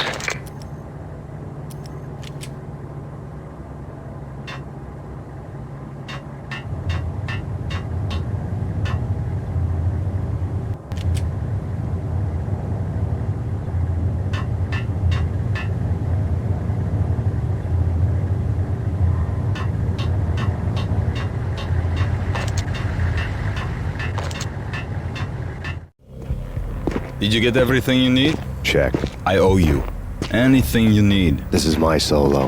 When I'm through, Punchinello won't be anybody's problem anymore. Clear as vodka. But anytime you get between a rock and a hard place, just whistle. This could be the beginning of a beautiful friendship. You really get a bang out of this big-time gangster act, don't you? Even with all this firepower, I figured I couldn't get to Punchinello at his manor. I could only hope that he wouldn't pass a chance to hear me beg, to see he's won. This is Max Payne. I want to cut a deal. Payne, you're a dead man. That's what everybody keeps telling me. I got your ship and her cargo. I want to meet. No pain, no gain. Capiche? You know my restaurant? Yeah, I know it. 1 hour. Punchinello's restaurant had seen better days. Snow was falling like ashes from post-apocalyptic skies, but that was outside. Things would soon get hot in the Don's restaurant. I knew it was a long shot, Angelo Punchinello actually showing up, but there was no crime in hoping.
Punchinello was burning to get me.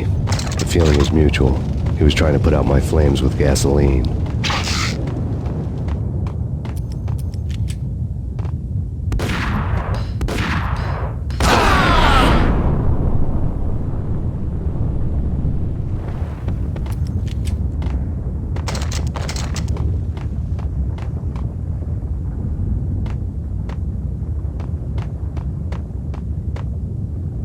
The mobsters have been guarding a real treasure, the way out of this disco inferno.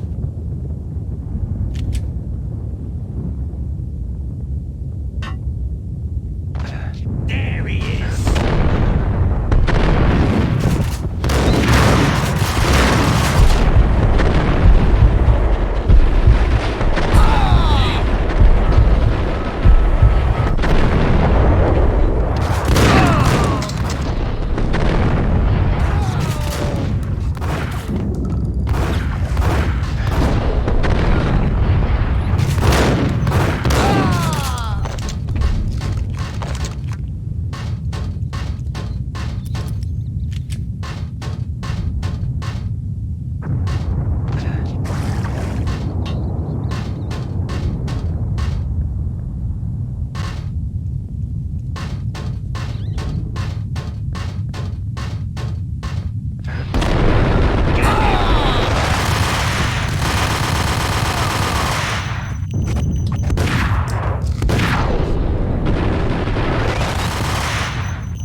Vlad had seen my smoke signals. The Mercedes was revving to go, almost drowning out the banshee wail of the sirens. You coming? We'll drop you off at the Punchinello Manor. Sounds good to me. When this is over, look me up. I could use a professional like you. I'll keep that in mind.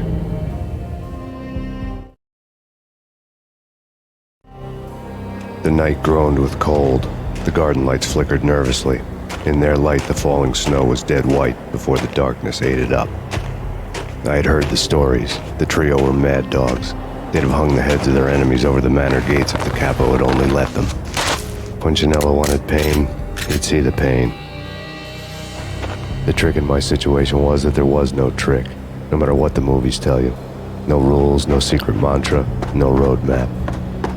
It wasn't about how smart or how good you were. It was chaos and luck, and anyone who thought different was a fool. All you could do was to hang on madly, as long and as hard as you could. Someone had graciously left the back door open for me and killed the guards. My money was on Mona. I knew the trio would be standing between me and Punchinello. I had read their rap sheets, thick as phone books. No one would be walking out of here alive. The numbing cold of the broken night had followed me in. Upstairs, the trio tangoed down the manor halls to the silent rhythm of their murderous hearts. The blood of their victims rust on their lips. Vince Mugnano, Pilot Providence, a.k.a. Big Brother, and Joe Deadpan Salem. The pistol was a frozen lump in my hand, piercing the skin, gnawing me to the bone.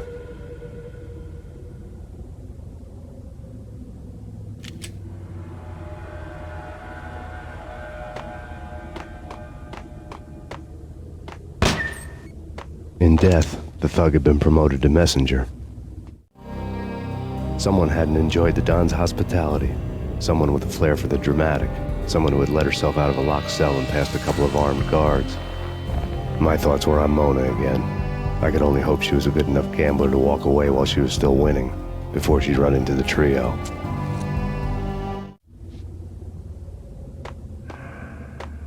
Max!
It didn't take me long to run into the trio.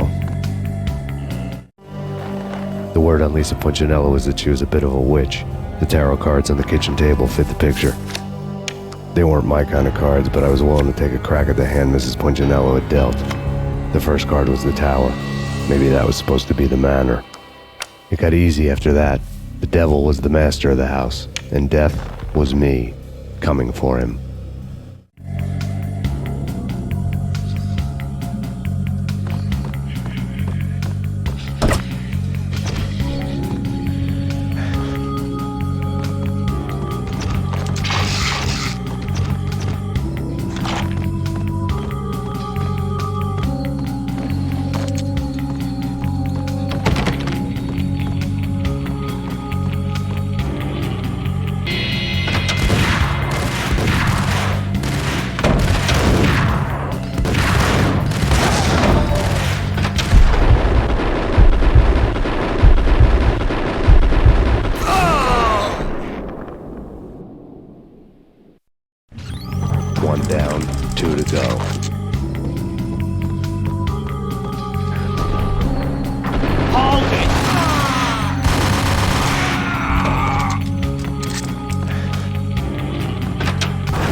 stopping him!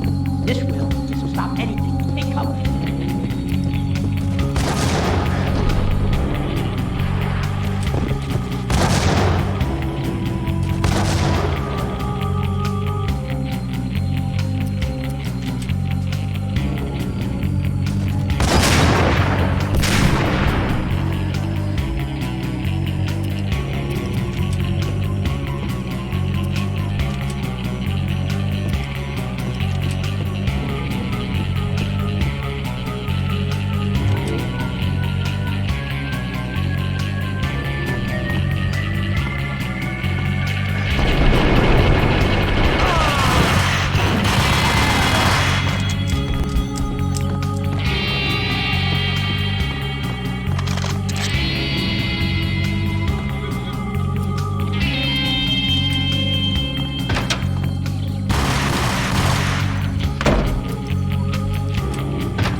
It was too late for her.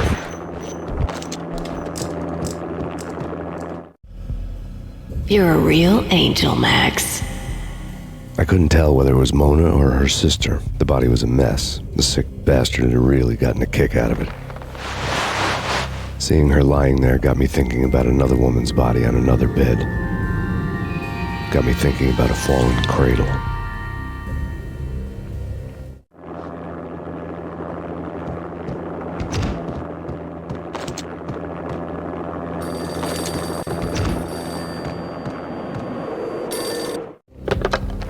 Max Payne. Talk to me. Alfred Woden. You've got company. An armed helicopter just landed on the manor grounds. You must hurry. The more the merrier. Into the road, Payne. Vince Mugnano.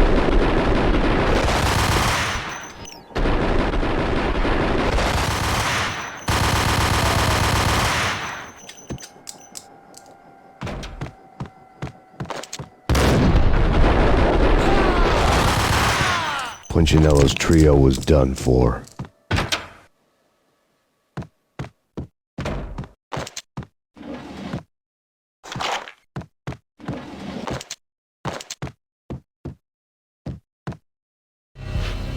Outside my door. Hurry. He's coming for me. You gotta hurry. Please. I could hear Punchinello on the phone begging for help. He should have been saying his goodbyes. Punchinello was a pushover. The moment I stepped into the room, he folded like a deuce before a royal flush.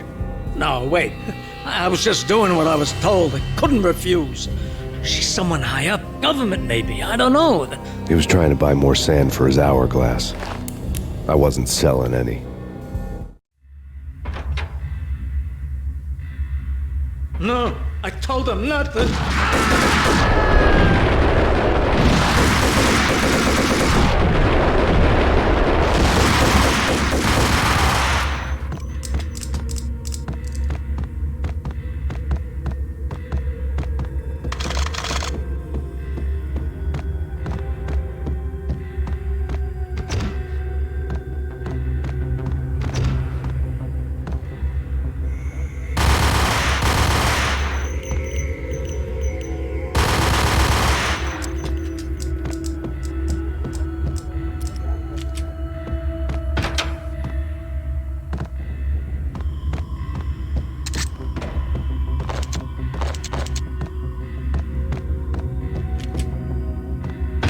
Drop it. Don't move. Game over, Max Payne. I could tell when I was outgunned. It was time to take another beating. The mystery witch was a real barracuda. Trouble on dagger heels, a smoking assault rifle in her hand, and an army of killer suits behind her. How sweet. I get to kill two birds with one stone. Sooner or later, it was going to catch up with you. Mr. Payne, it's time to show you the benefits of my brew. Be a good boy now. You'd find that Lady Luck was really a hooker. You were fresh out of cash.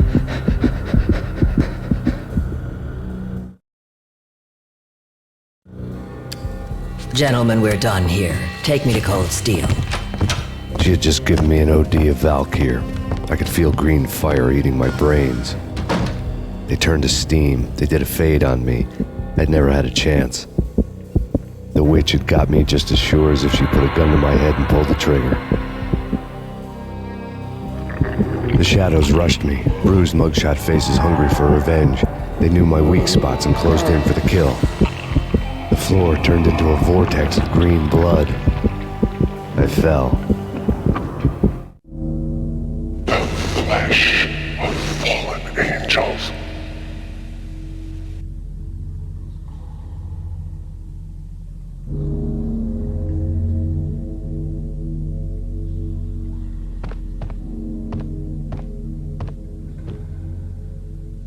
Who's there?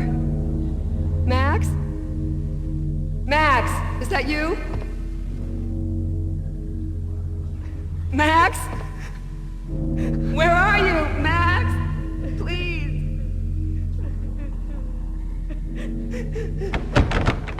No, please, Max, no. I'm sorry. Please don't, Max, no. Max? Where are you, Max? Please.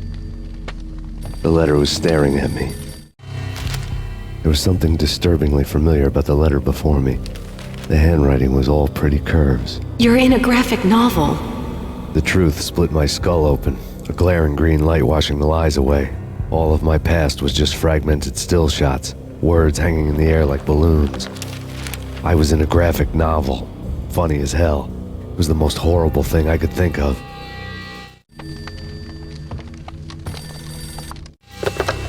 Bartender is shiny stuff and dreams are made of stooped necromancers. He sings like a banana wrist, having strayed too close to the constellations on their shaved skulls. It was a bad line in a prank call. Someone spouting insane babble. I couldn't make sense of it. But I had an overwhelming sense of deja vu, and the caller's voice sounded oddly familiar.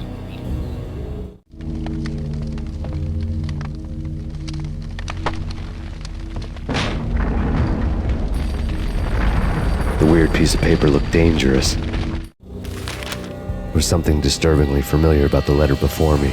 The handwriting was all pretty curves. You're in a computer game, Max. The truth was a burning green crack through my brain, weapon statistics hanging in the air, glimpsed out of the corner of my eye, endless repetition of the act of shooting, time slowing down to show off my moves, the paranoid feel of someone controlling my every step. I was in a computer game. Funny as hell, it was the most horrible thing I could think of.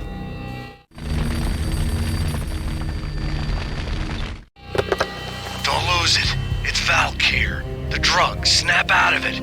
Try to remember. It was a bad line in a prank call, someone spouting insane babble. I couldn't make sense of it. But I had an overwhelming sense of deja vu, and the caller's voice sounded oddly familiar.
Max, something happened at the office today.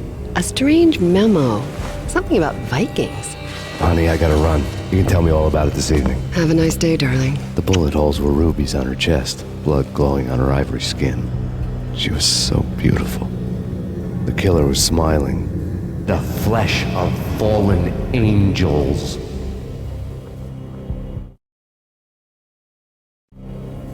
Slowly, the green nightmare faded, leaving dark stains on my soul that would never come off. I felt like flatlining. I was all shook up.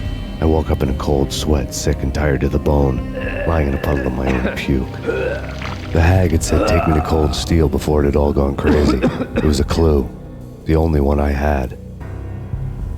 It took me forever to crawl back to my feet and hit the road, but when I did, I drove straight to Cold Steel Foundry outside the city. There was a whole lot of action around the place for a freezing winter night. Trucks coming and going, men running. I had the drop on the mystery witch. She thought I was dead. I was on her blind side. I was going in. The bad trip had put me in a crazy mood, adrenaline pumping through my aching veins. Staggering on the mill roof in ice and snow and wild wind, I was a ninja.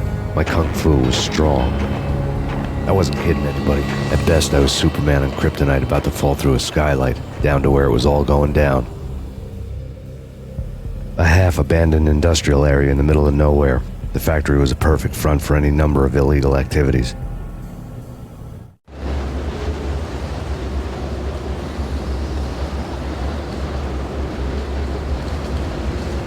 In the belly of the plant, molten metal boiled and bubbled like a witch's brew.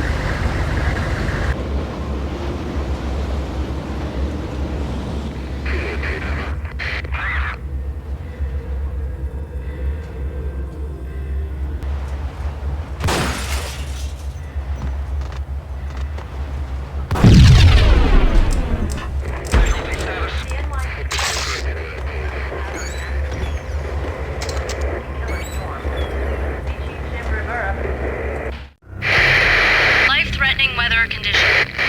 A record-breaking killer storm. In the city's history, vehicles stuck in snow. Heavy snowfall. Forecast shows severe weather is expected to continue. Out in the night, snow fell like confetti over the Devil's Parade. The storm was anything but over.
I bet they sleep with their... Yo!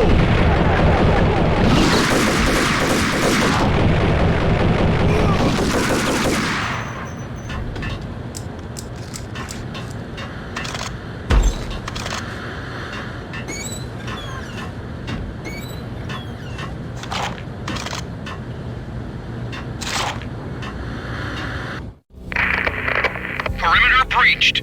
The facility has been compromised. Repeat, the Deep Six has been compromised.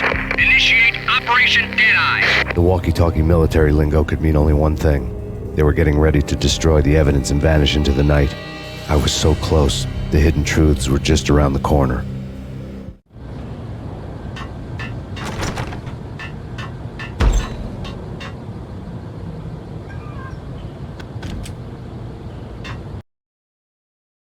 Casualty status.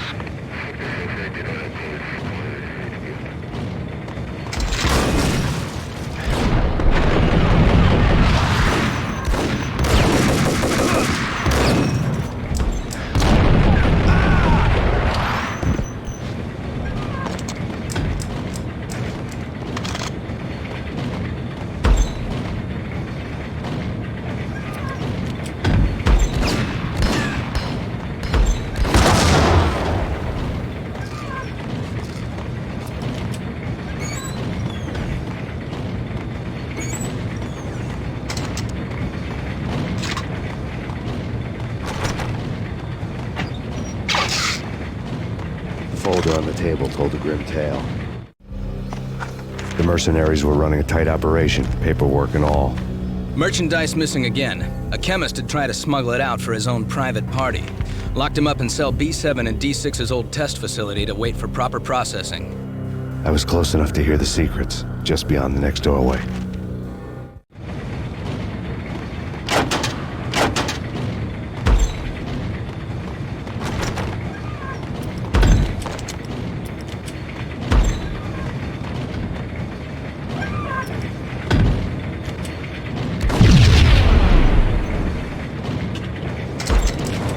Casualty status.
The monitor showed me the way.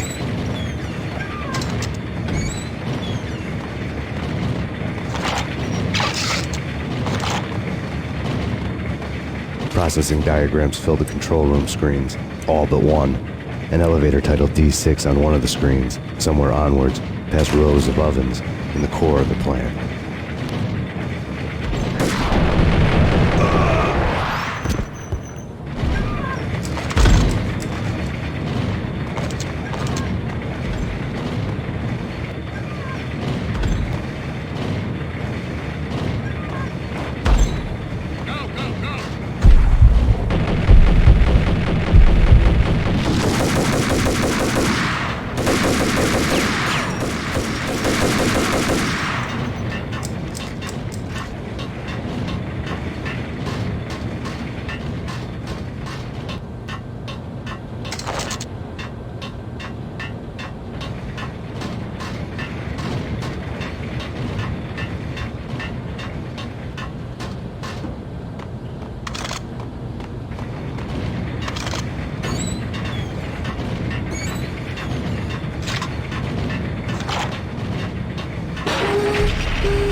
I had taken on the role of the mythic detective, Bogart as Marlowe, or as Sam Spade going after the Maltese Falcon to unravel all the mysteries.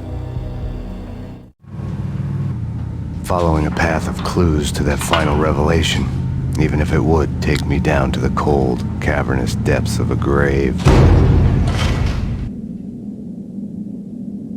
You can't do this! My men are still inside! Do you have any idea why this is called Operation Dead Eyes?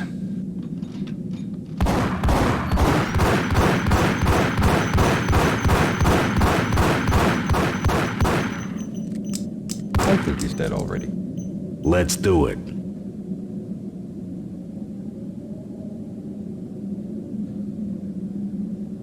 Attention all personnel. The self-destruction sequence has been initiated. Evacuate the complex immediately. Repeat. We've the got self-destruction sequence has been initiated. Proceed to the nearest exit immediately.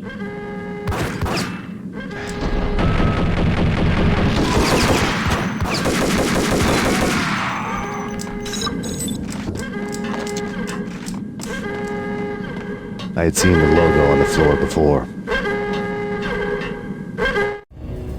There was an old army bunker under the steel mill. I knew the military plaque on the floor. I had seen 1,000 variations of the insignia on crumbling brick walls everywhere in the city. The sword replaced by a syringe. Project Valhalla, V for Valkyr, V for Valhalla. All of a sudden it read like a crackpot conspiracy theory.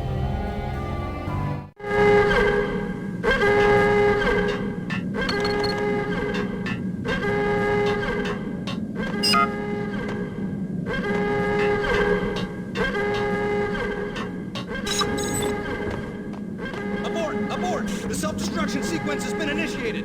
Get the hell out of here! The place is gonna blow! Move!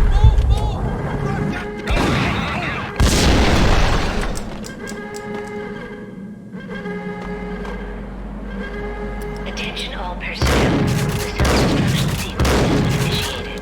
Proceed to the nearest exit immediately.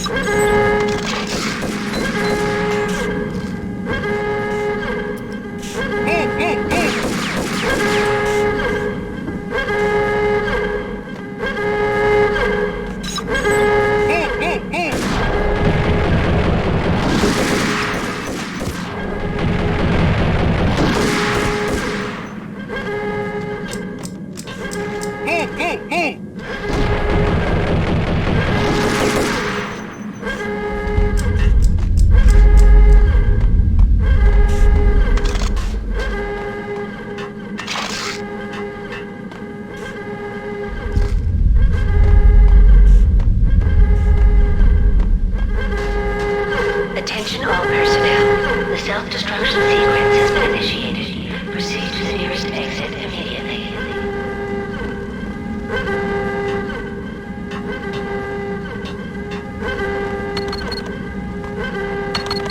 Like everything else in the Valkyr case, the door code was a mystery to me.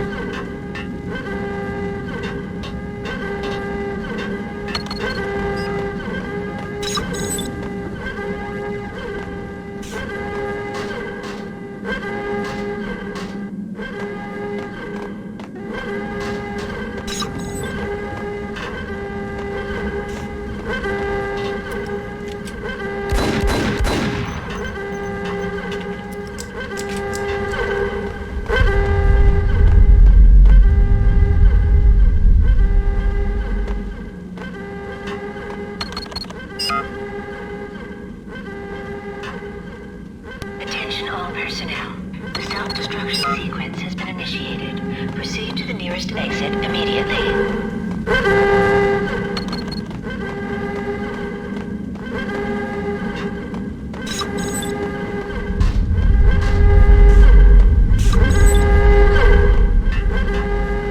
chemist had been using the workstation when he died.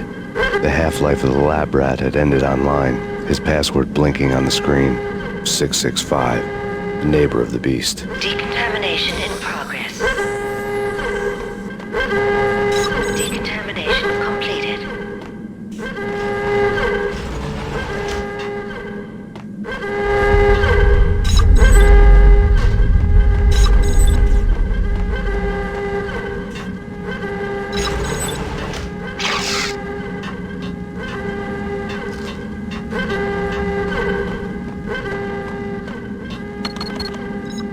Attention all personnel. The self-destruction sequence has been initiated. Proceed to the nearest exit immediately.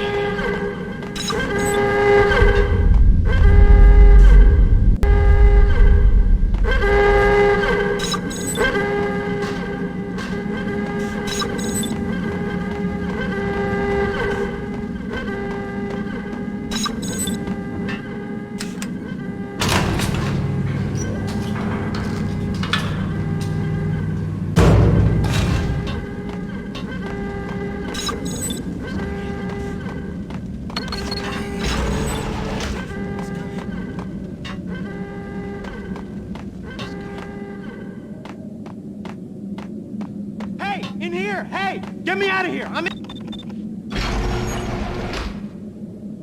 Thanks. I thought I was gonna die in there for sure. I need you to get me through the decontamination chamber airlock. You're crazy! No way! The place is blowing up, for Christ's sake! Attention all personnel. Or back to The cell. self-destruction Your sequence choice. has been initiated. Okay, I'll do Proceed it. to the I'll do nearest it. exit immediately.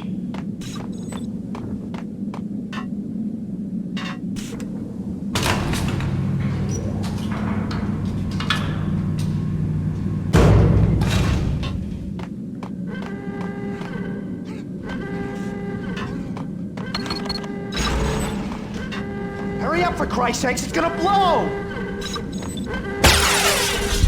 We're dead!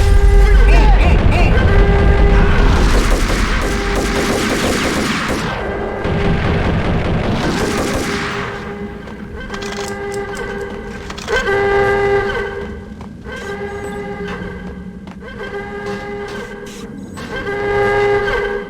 Get in! I'll punch you through! Decontamination in You did a bad progress. thing. Bad. Decontamination complete.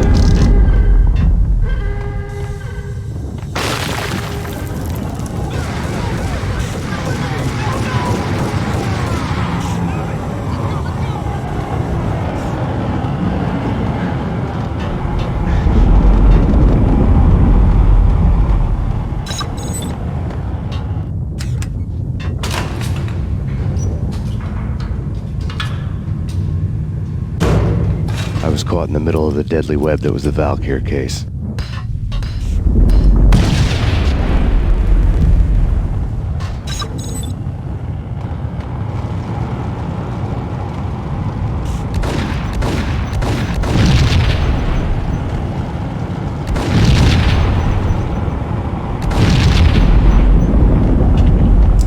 One of the lab terminals had the project logo on the screen.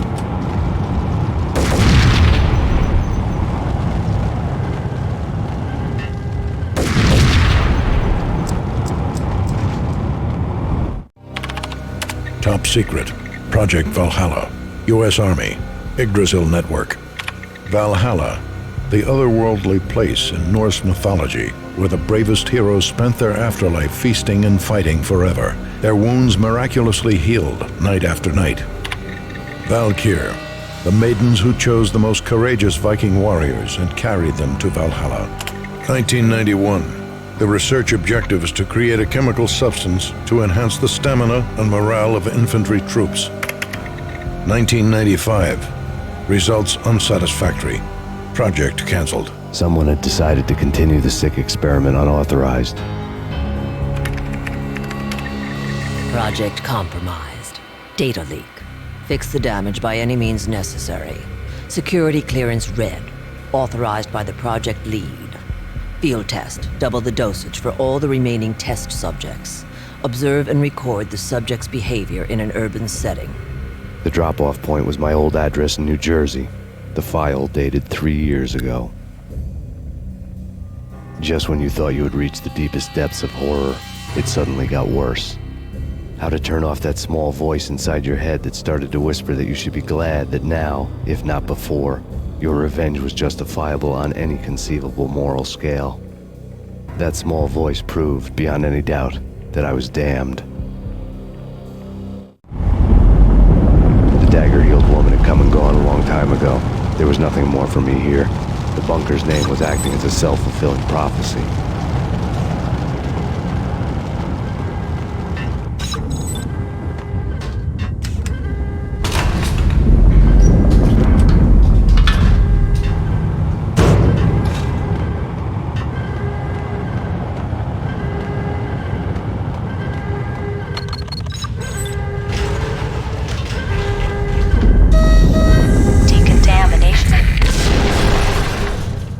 Self-destruction imminent. 30, 29, 28, 27, 25, 24, 23, 22, 21, 20, 19, 18, 17, 16, 15, 14, 13, 12, 11, 10,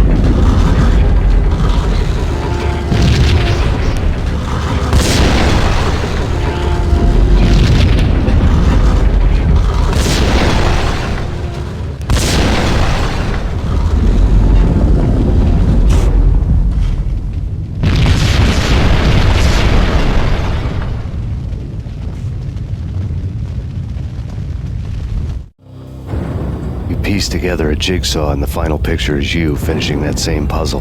A mad, green-eyed killer standing behind you. An urban legend come true. The Project Valhalla test subjects had been the mad junkies who had murdered my loved ones.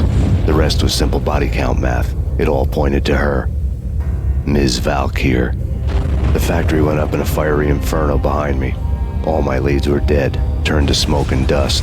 I had lost my way. I hadn't slept in a million years.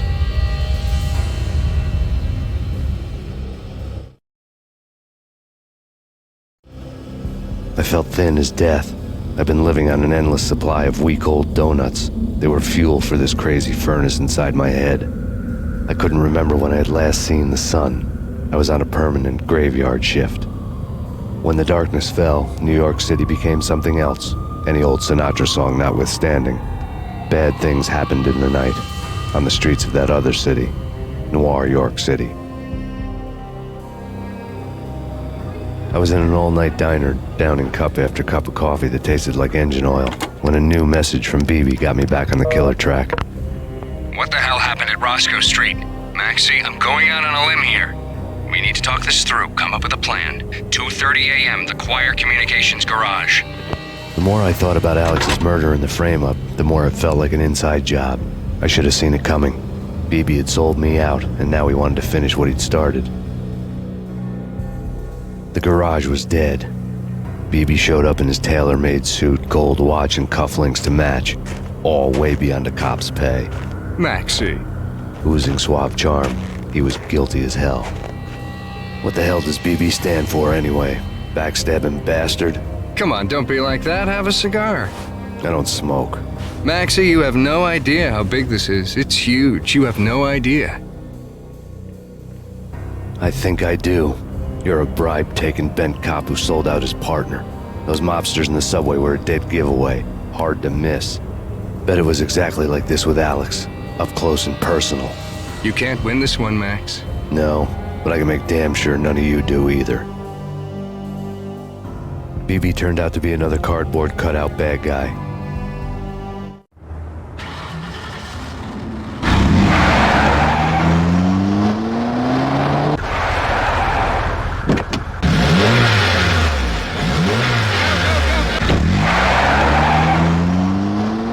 A bad cop on the take. A cowardly right-hand man fleeing from the scene, leaving his paid thugs to do his dirty work.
of a fire at the Punchinello Manor in Westchester.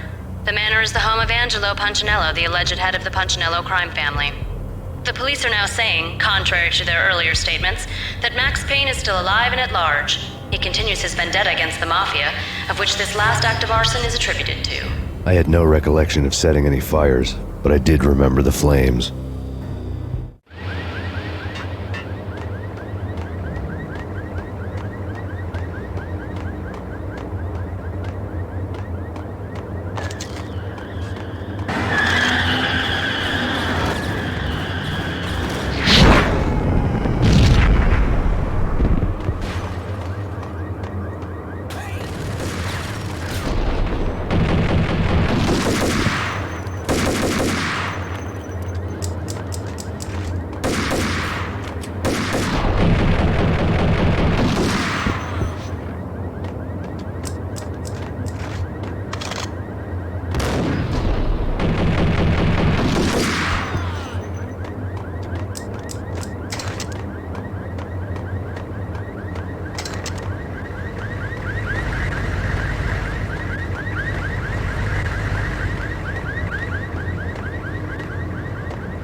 refuse to see the inevitable, refuse to do the smart thing.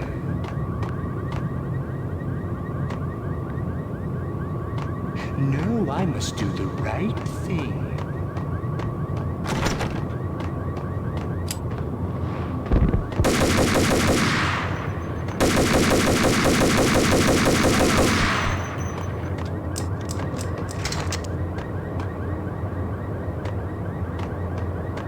The payphone started to ring.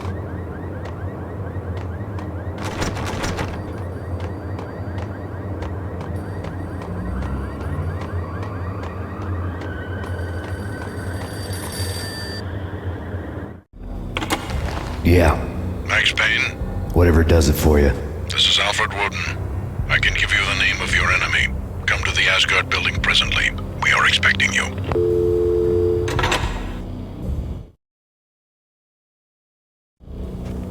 Woden was waiting for me on the steps of the old building. Mr. Payne, let's go inside. The others are anxious to begin. The others? Despite the general misconception, this building actually predates the City Hall by 2 years, thus being the oldest municipal building still in use here at the foot of the Brooklyn Bridge. No kidding. The old man played tour guide as he led me through a dark, domed hall. The answers I was after loomed large ahead. Mr. Payne, I would like to introduce you to my colleagues in what we call the Inner Circle. You've been watching too much X-Files. You have seen the files on Project Valhalla. We can fill the gaps, provide you with the information missing from those files.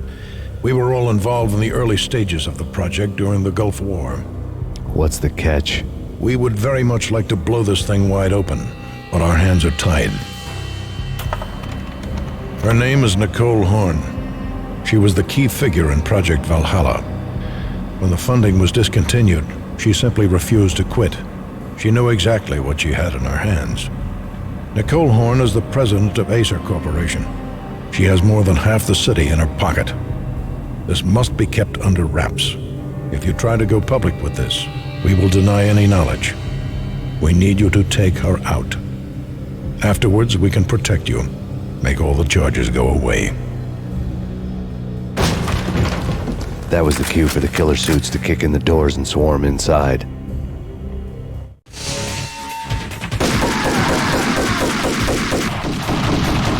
It was an impressive floor show, but I decided to leave early anyway. It was only a one-story fall. Lucky me.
One of the monitors showed what was left of the Inner Circle.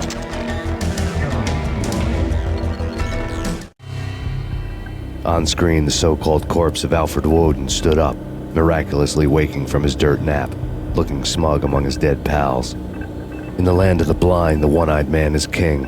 I didn't know how he'd pulled it off, but it was a pretty slick way to get out of all his promises. Most of what he had said fit too well to be a load of crap.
And what is your answer to those saying that he is actually providing a service long overdue to the city? This crusade nonsense has gone too far. He's out of control. It must stop. He will be stopped. That was Deputy Chief Jim Rivera from the New York City Police Department.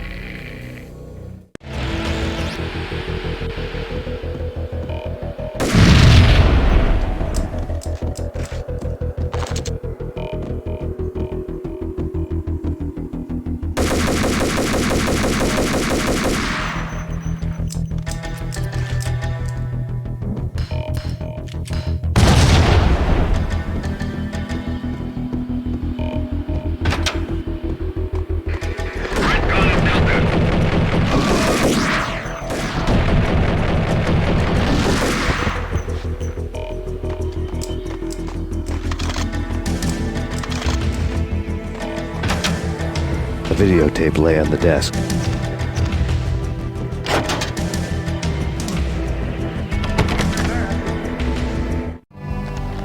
Nicole Horn had blackmailed the inner circle into silence. The tape came with a curt extortion note on a piece of expensive paper. I remembered Candy Dawn taping her clients in action on the side, selling the tapes to the highest bidder. I was sure that kinky sex was nowhere near Alfred Woden's worst sin. But I had a feeling that when this was over, any collateral would come in handy. Woden had left me a present. Woden had taken care of my mission preps with military precision. The critical areas in the Acer Corporation headquarters blueprints were circled in red. The president's office was at the top of the building, right below her penthouse suite. The elevators were controlled by a security computer, part of the mainframe located underground below the building. The high-rise was sealed as tight as a sci-fi fortress.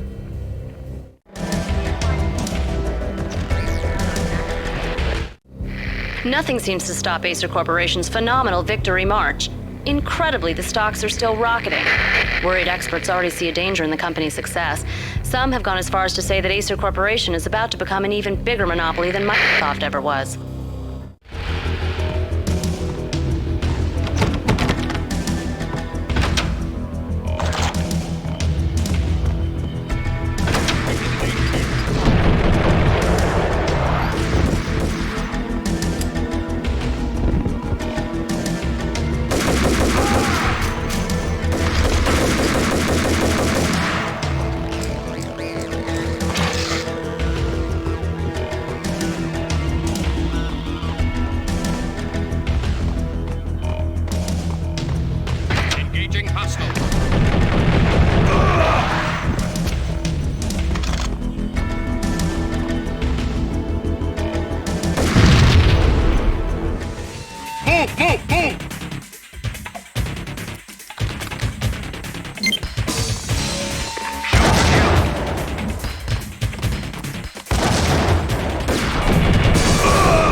Cassidy and the Sundance Kid. My hero's at. Go. Hey, what the?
I had dreamed of revenge. Those dreams were always nightmares, of coming close and then failing.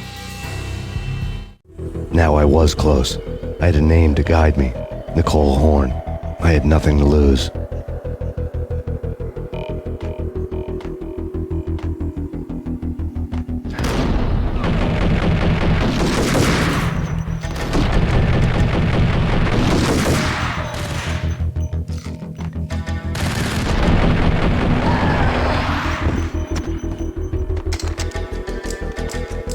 The Inner Circle had quite a track record.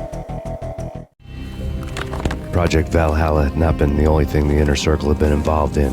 There were rows of cabinets full of files. The Serpentine Secret Society went back a long way, always pulling strings from the shadows. I couldn't say I was sorry. Woden's move in some Byzantine power game had cut the Circle's membership roster to 1. The old man wanted me on cleanup duty. It was my mess too.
CIA, FBI, you've seen one, you've seen them all. Sure, good for a practice run. But this, working for her, oh, this is the real thing. The money's astronomical. And best of all, you get to kill any scumbag who gets in your way. Like...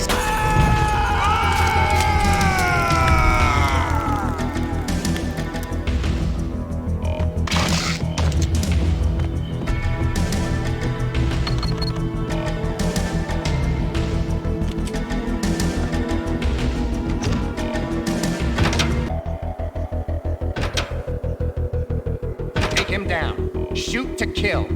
Let's finish this.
Mine wasn't the most original approach to the problem.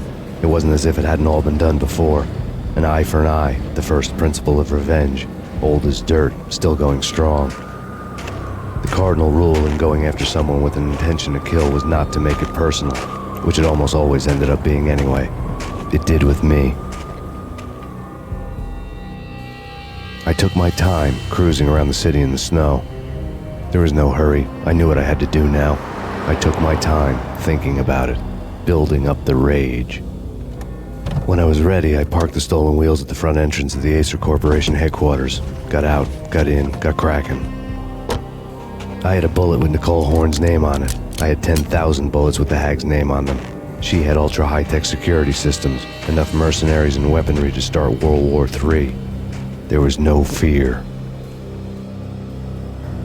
New York disappeared behind a veil of snow. I had crossed the threshold. This was her domain, sleek and sexy and soulless, all glass and steel. A place of color-coded security key cards, metal detectors, and surveillance systems.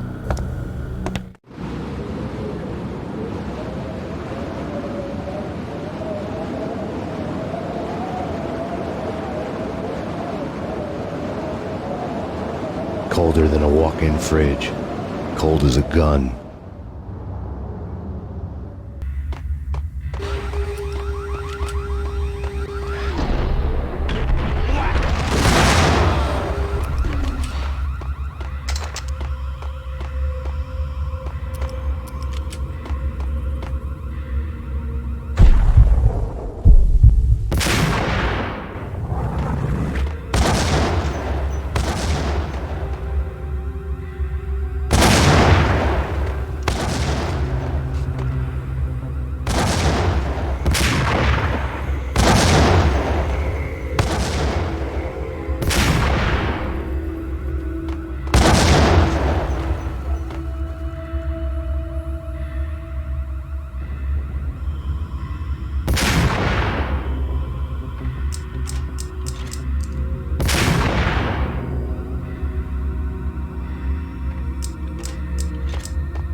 the hell?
Mona, looking good. Max, we gotta stop meeting like this. It will be a cold day in hell before I let a narc cop stop me. Miss Sachs, do your job. Relax, Max. You're a nice guy. I don't kill nice guys. You're not bad yourself. It was different when Horn wanted Punchinello dead. To cut her ties to the Mafia, he deserved to die. The same goes with her. She's the bad guy here. Her sister was whispering to her in my favor. I knew the appetites of ghosts intimately. They hungered for revenge. No! A gunshot boomed and she fell down in slow motion. She was a nice girl, not really a stone-cold killer. And now she was stone-cold dead. Like religious fanatics or loyal samurai, Horn's private army was coming at me. Max Payne located.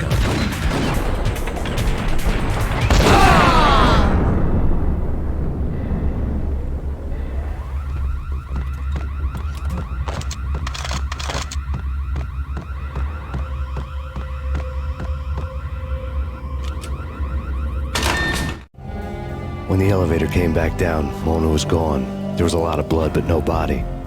Something clicked for the final time. My mind had never been so clear, as if somewhere high above the storm clouds were already gone, cold stars blazing from the black skies.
action movies, and I'm talking about the coolest of the cool, it always seems like...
I had elevator access to the mainframe.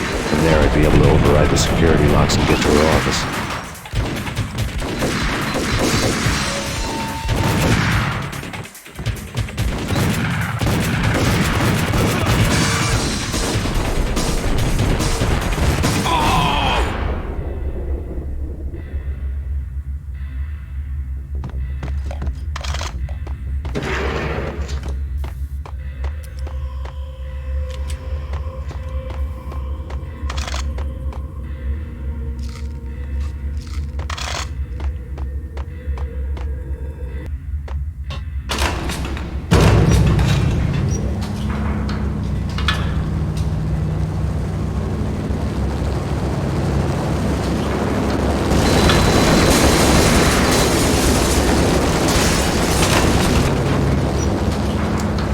The unmarked chopper was Horn's pet guardian, inhuman and flawless. It was stalking me.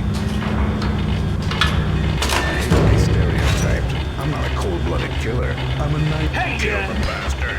Kill the bastard!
All Horn's locks were now offline. All bets were off. The elevator would take me all the way up.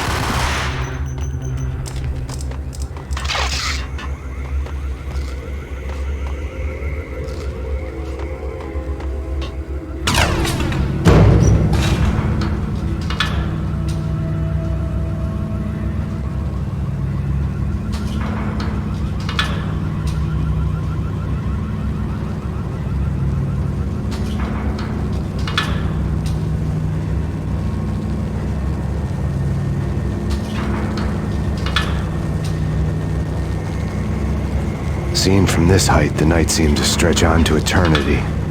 A hint of desperation had crept into the snowstorm, as if it was trying to get it all out before the end.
Horn's personal computer was on. Next to the printer was a neat stack of expensive paper. Hacking through Horn's computer would have unearthed files of criminal plans, strategies for world domination, spy helicopter reports, illegal wiretap recordings, internet porno, all of the above. Take your pick. I really didn't care anymore. I had seen too much of it already.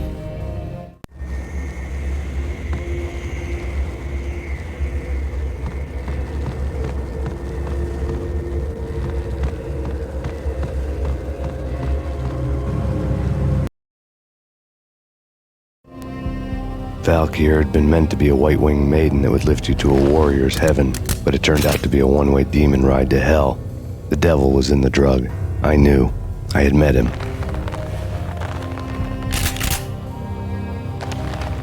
And now I was gonna kill her, the queen of the underworld who had tried to lift herself a bit closer to heaven with her drug money.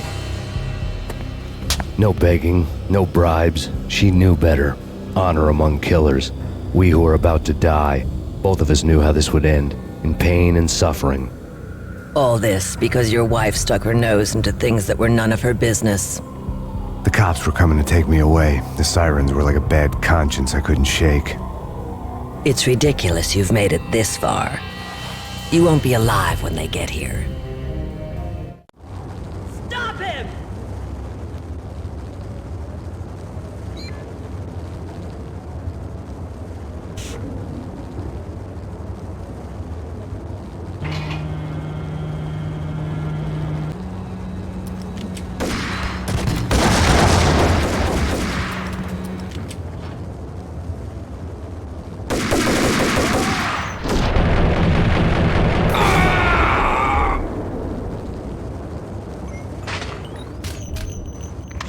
Lobby.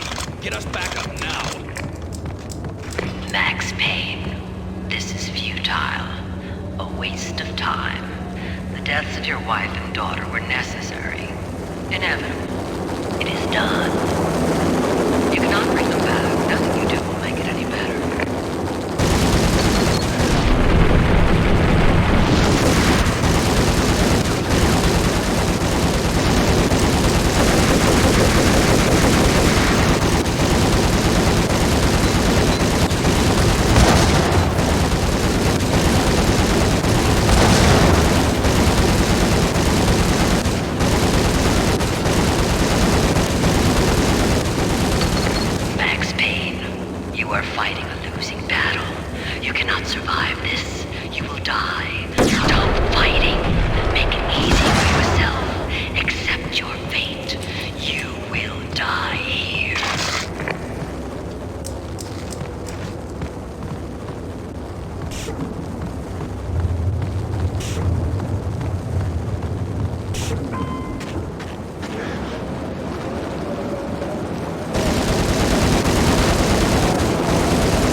You have lost. Only death will set you free from your pain. Accept it. Surrender.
What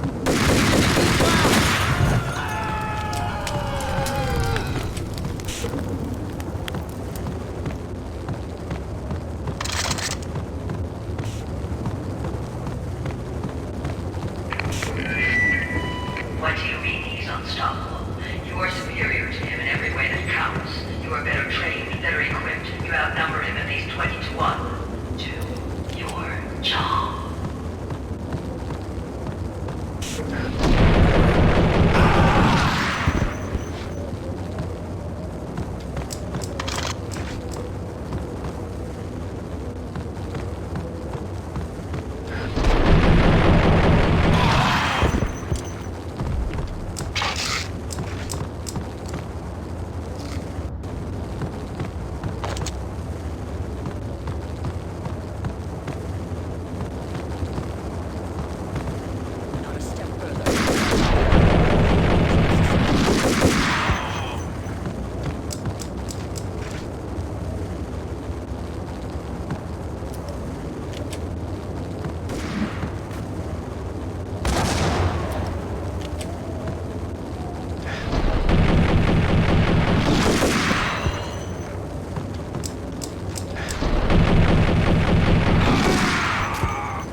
She's on board. We're out of here as soon as the wind dies down. Don't like the look of that mast.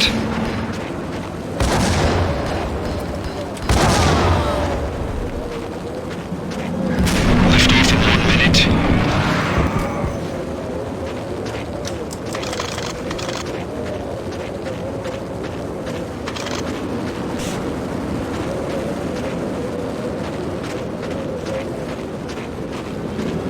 Lift off in 45 seconds.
dead.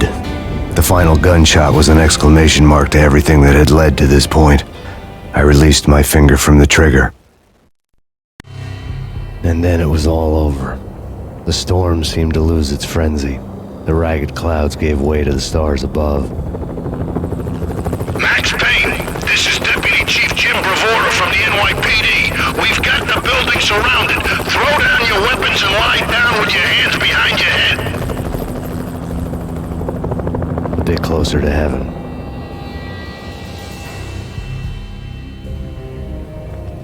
The cops' voices were distant and muted. Freeze! NYPD! Hold it right there! My ghosts released me from their haunting. Down below, New York City glittered like diamonds on black velvet. You gave us one hell of a ride. Take him down to Central Booking. You heard the man. Woden was there in the crowd, standing by the sidelines. It wouldn't be over till the man with the patch would say so. He'd say the right words. I knew he would. He'd better. Woden grinned smugly. It was the grin of a winner. That made two of us.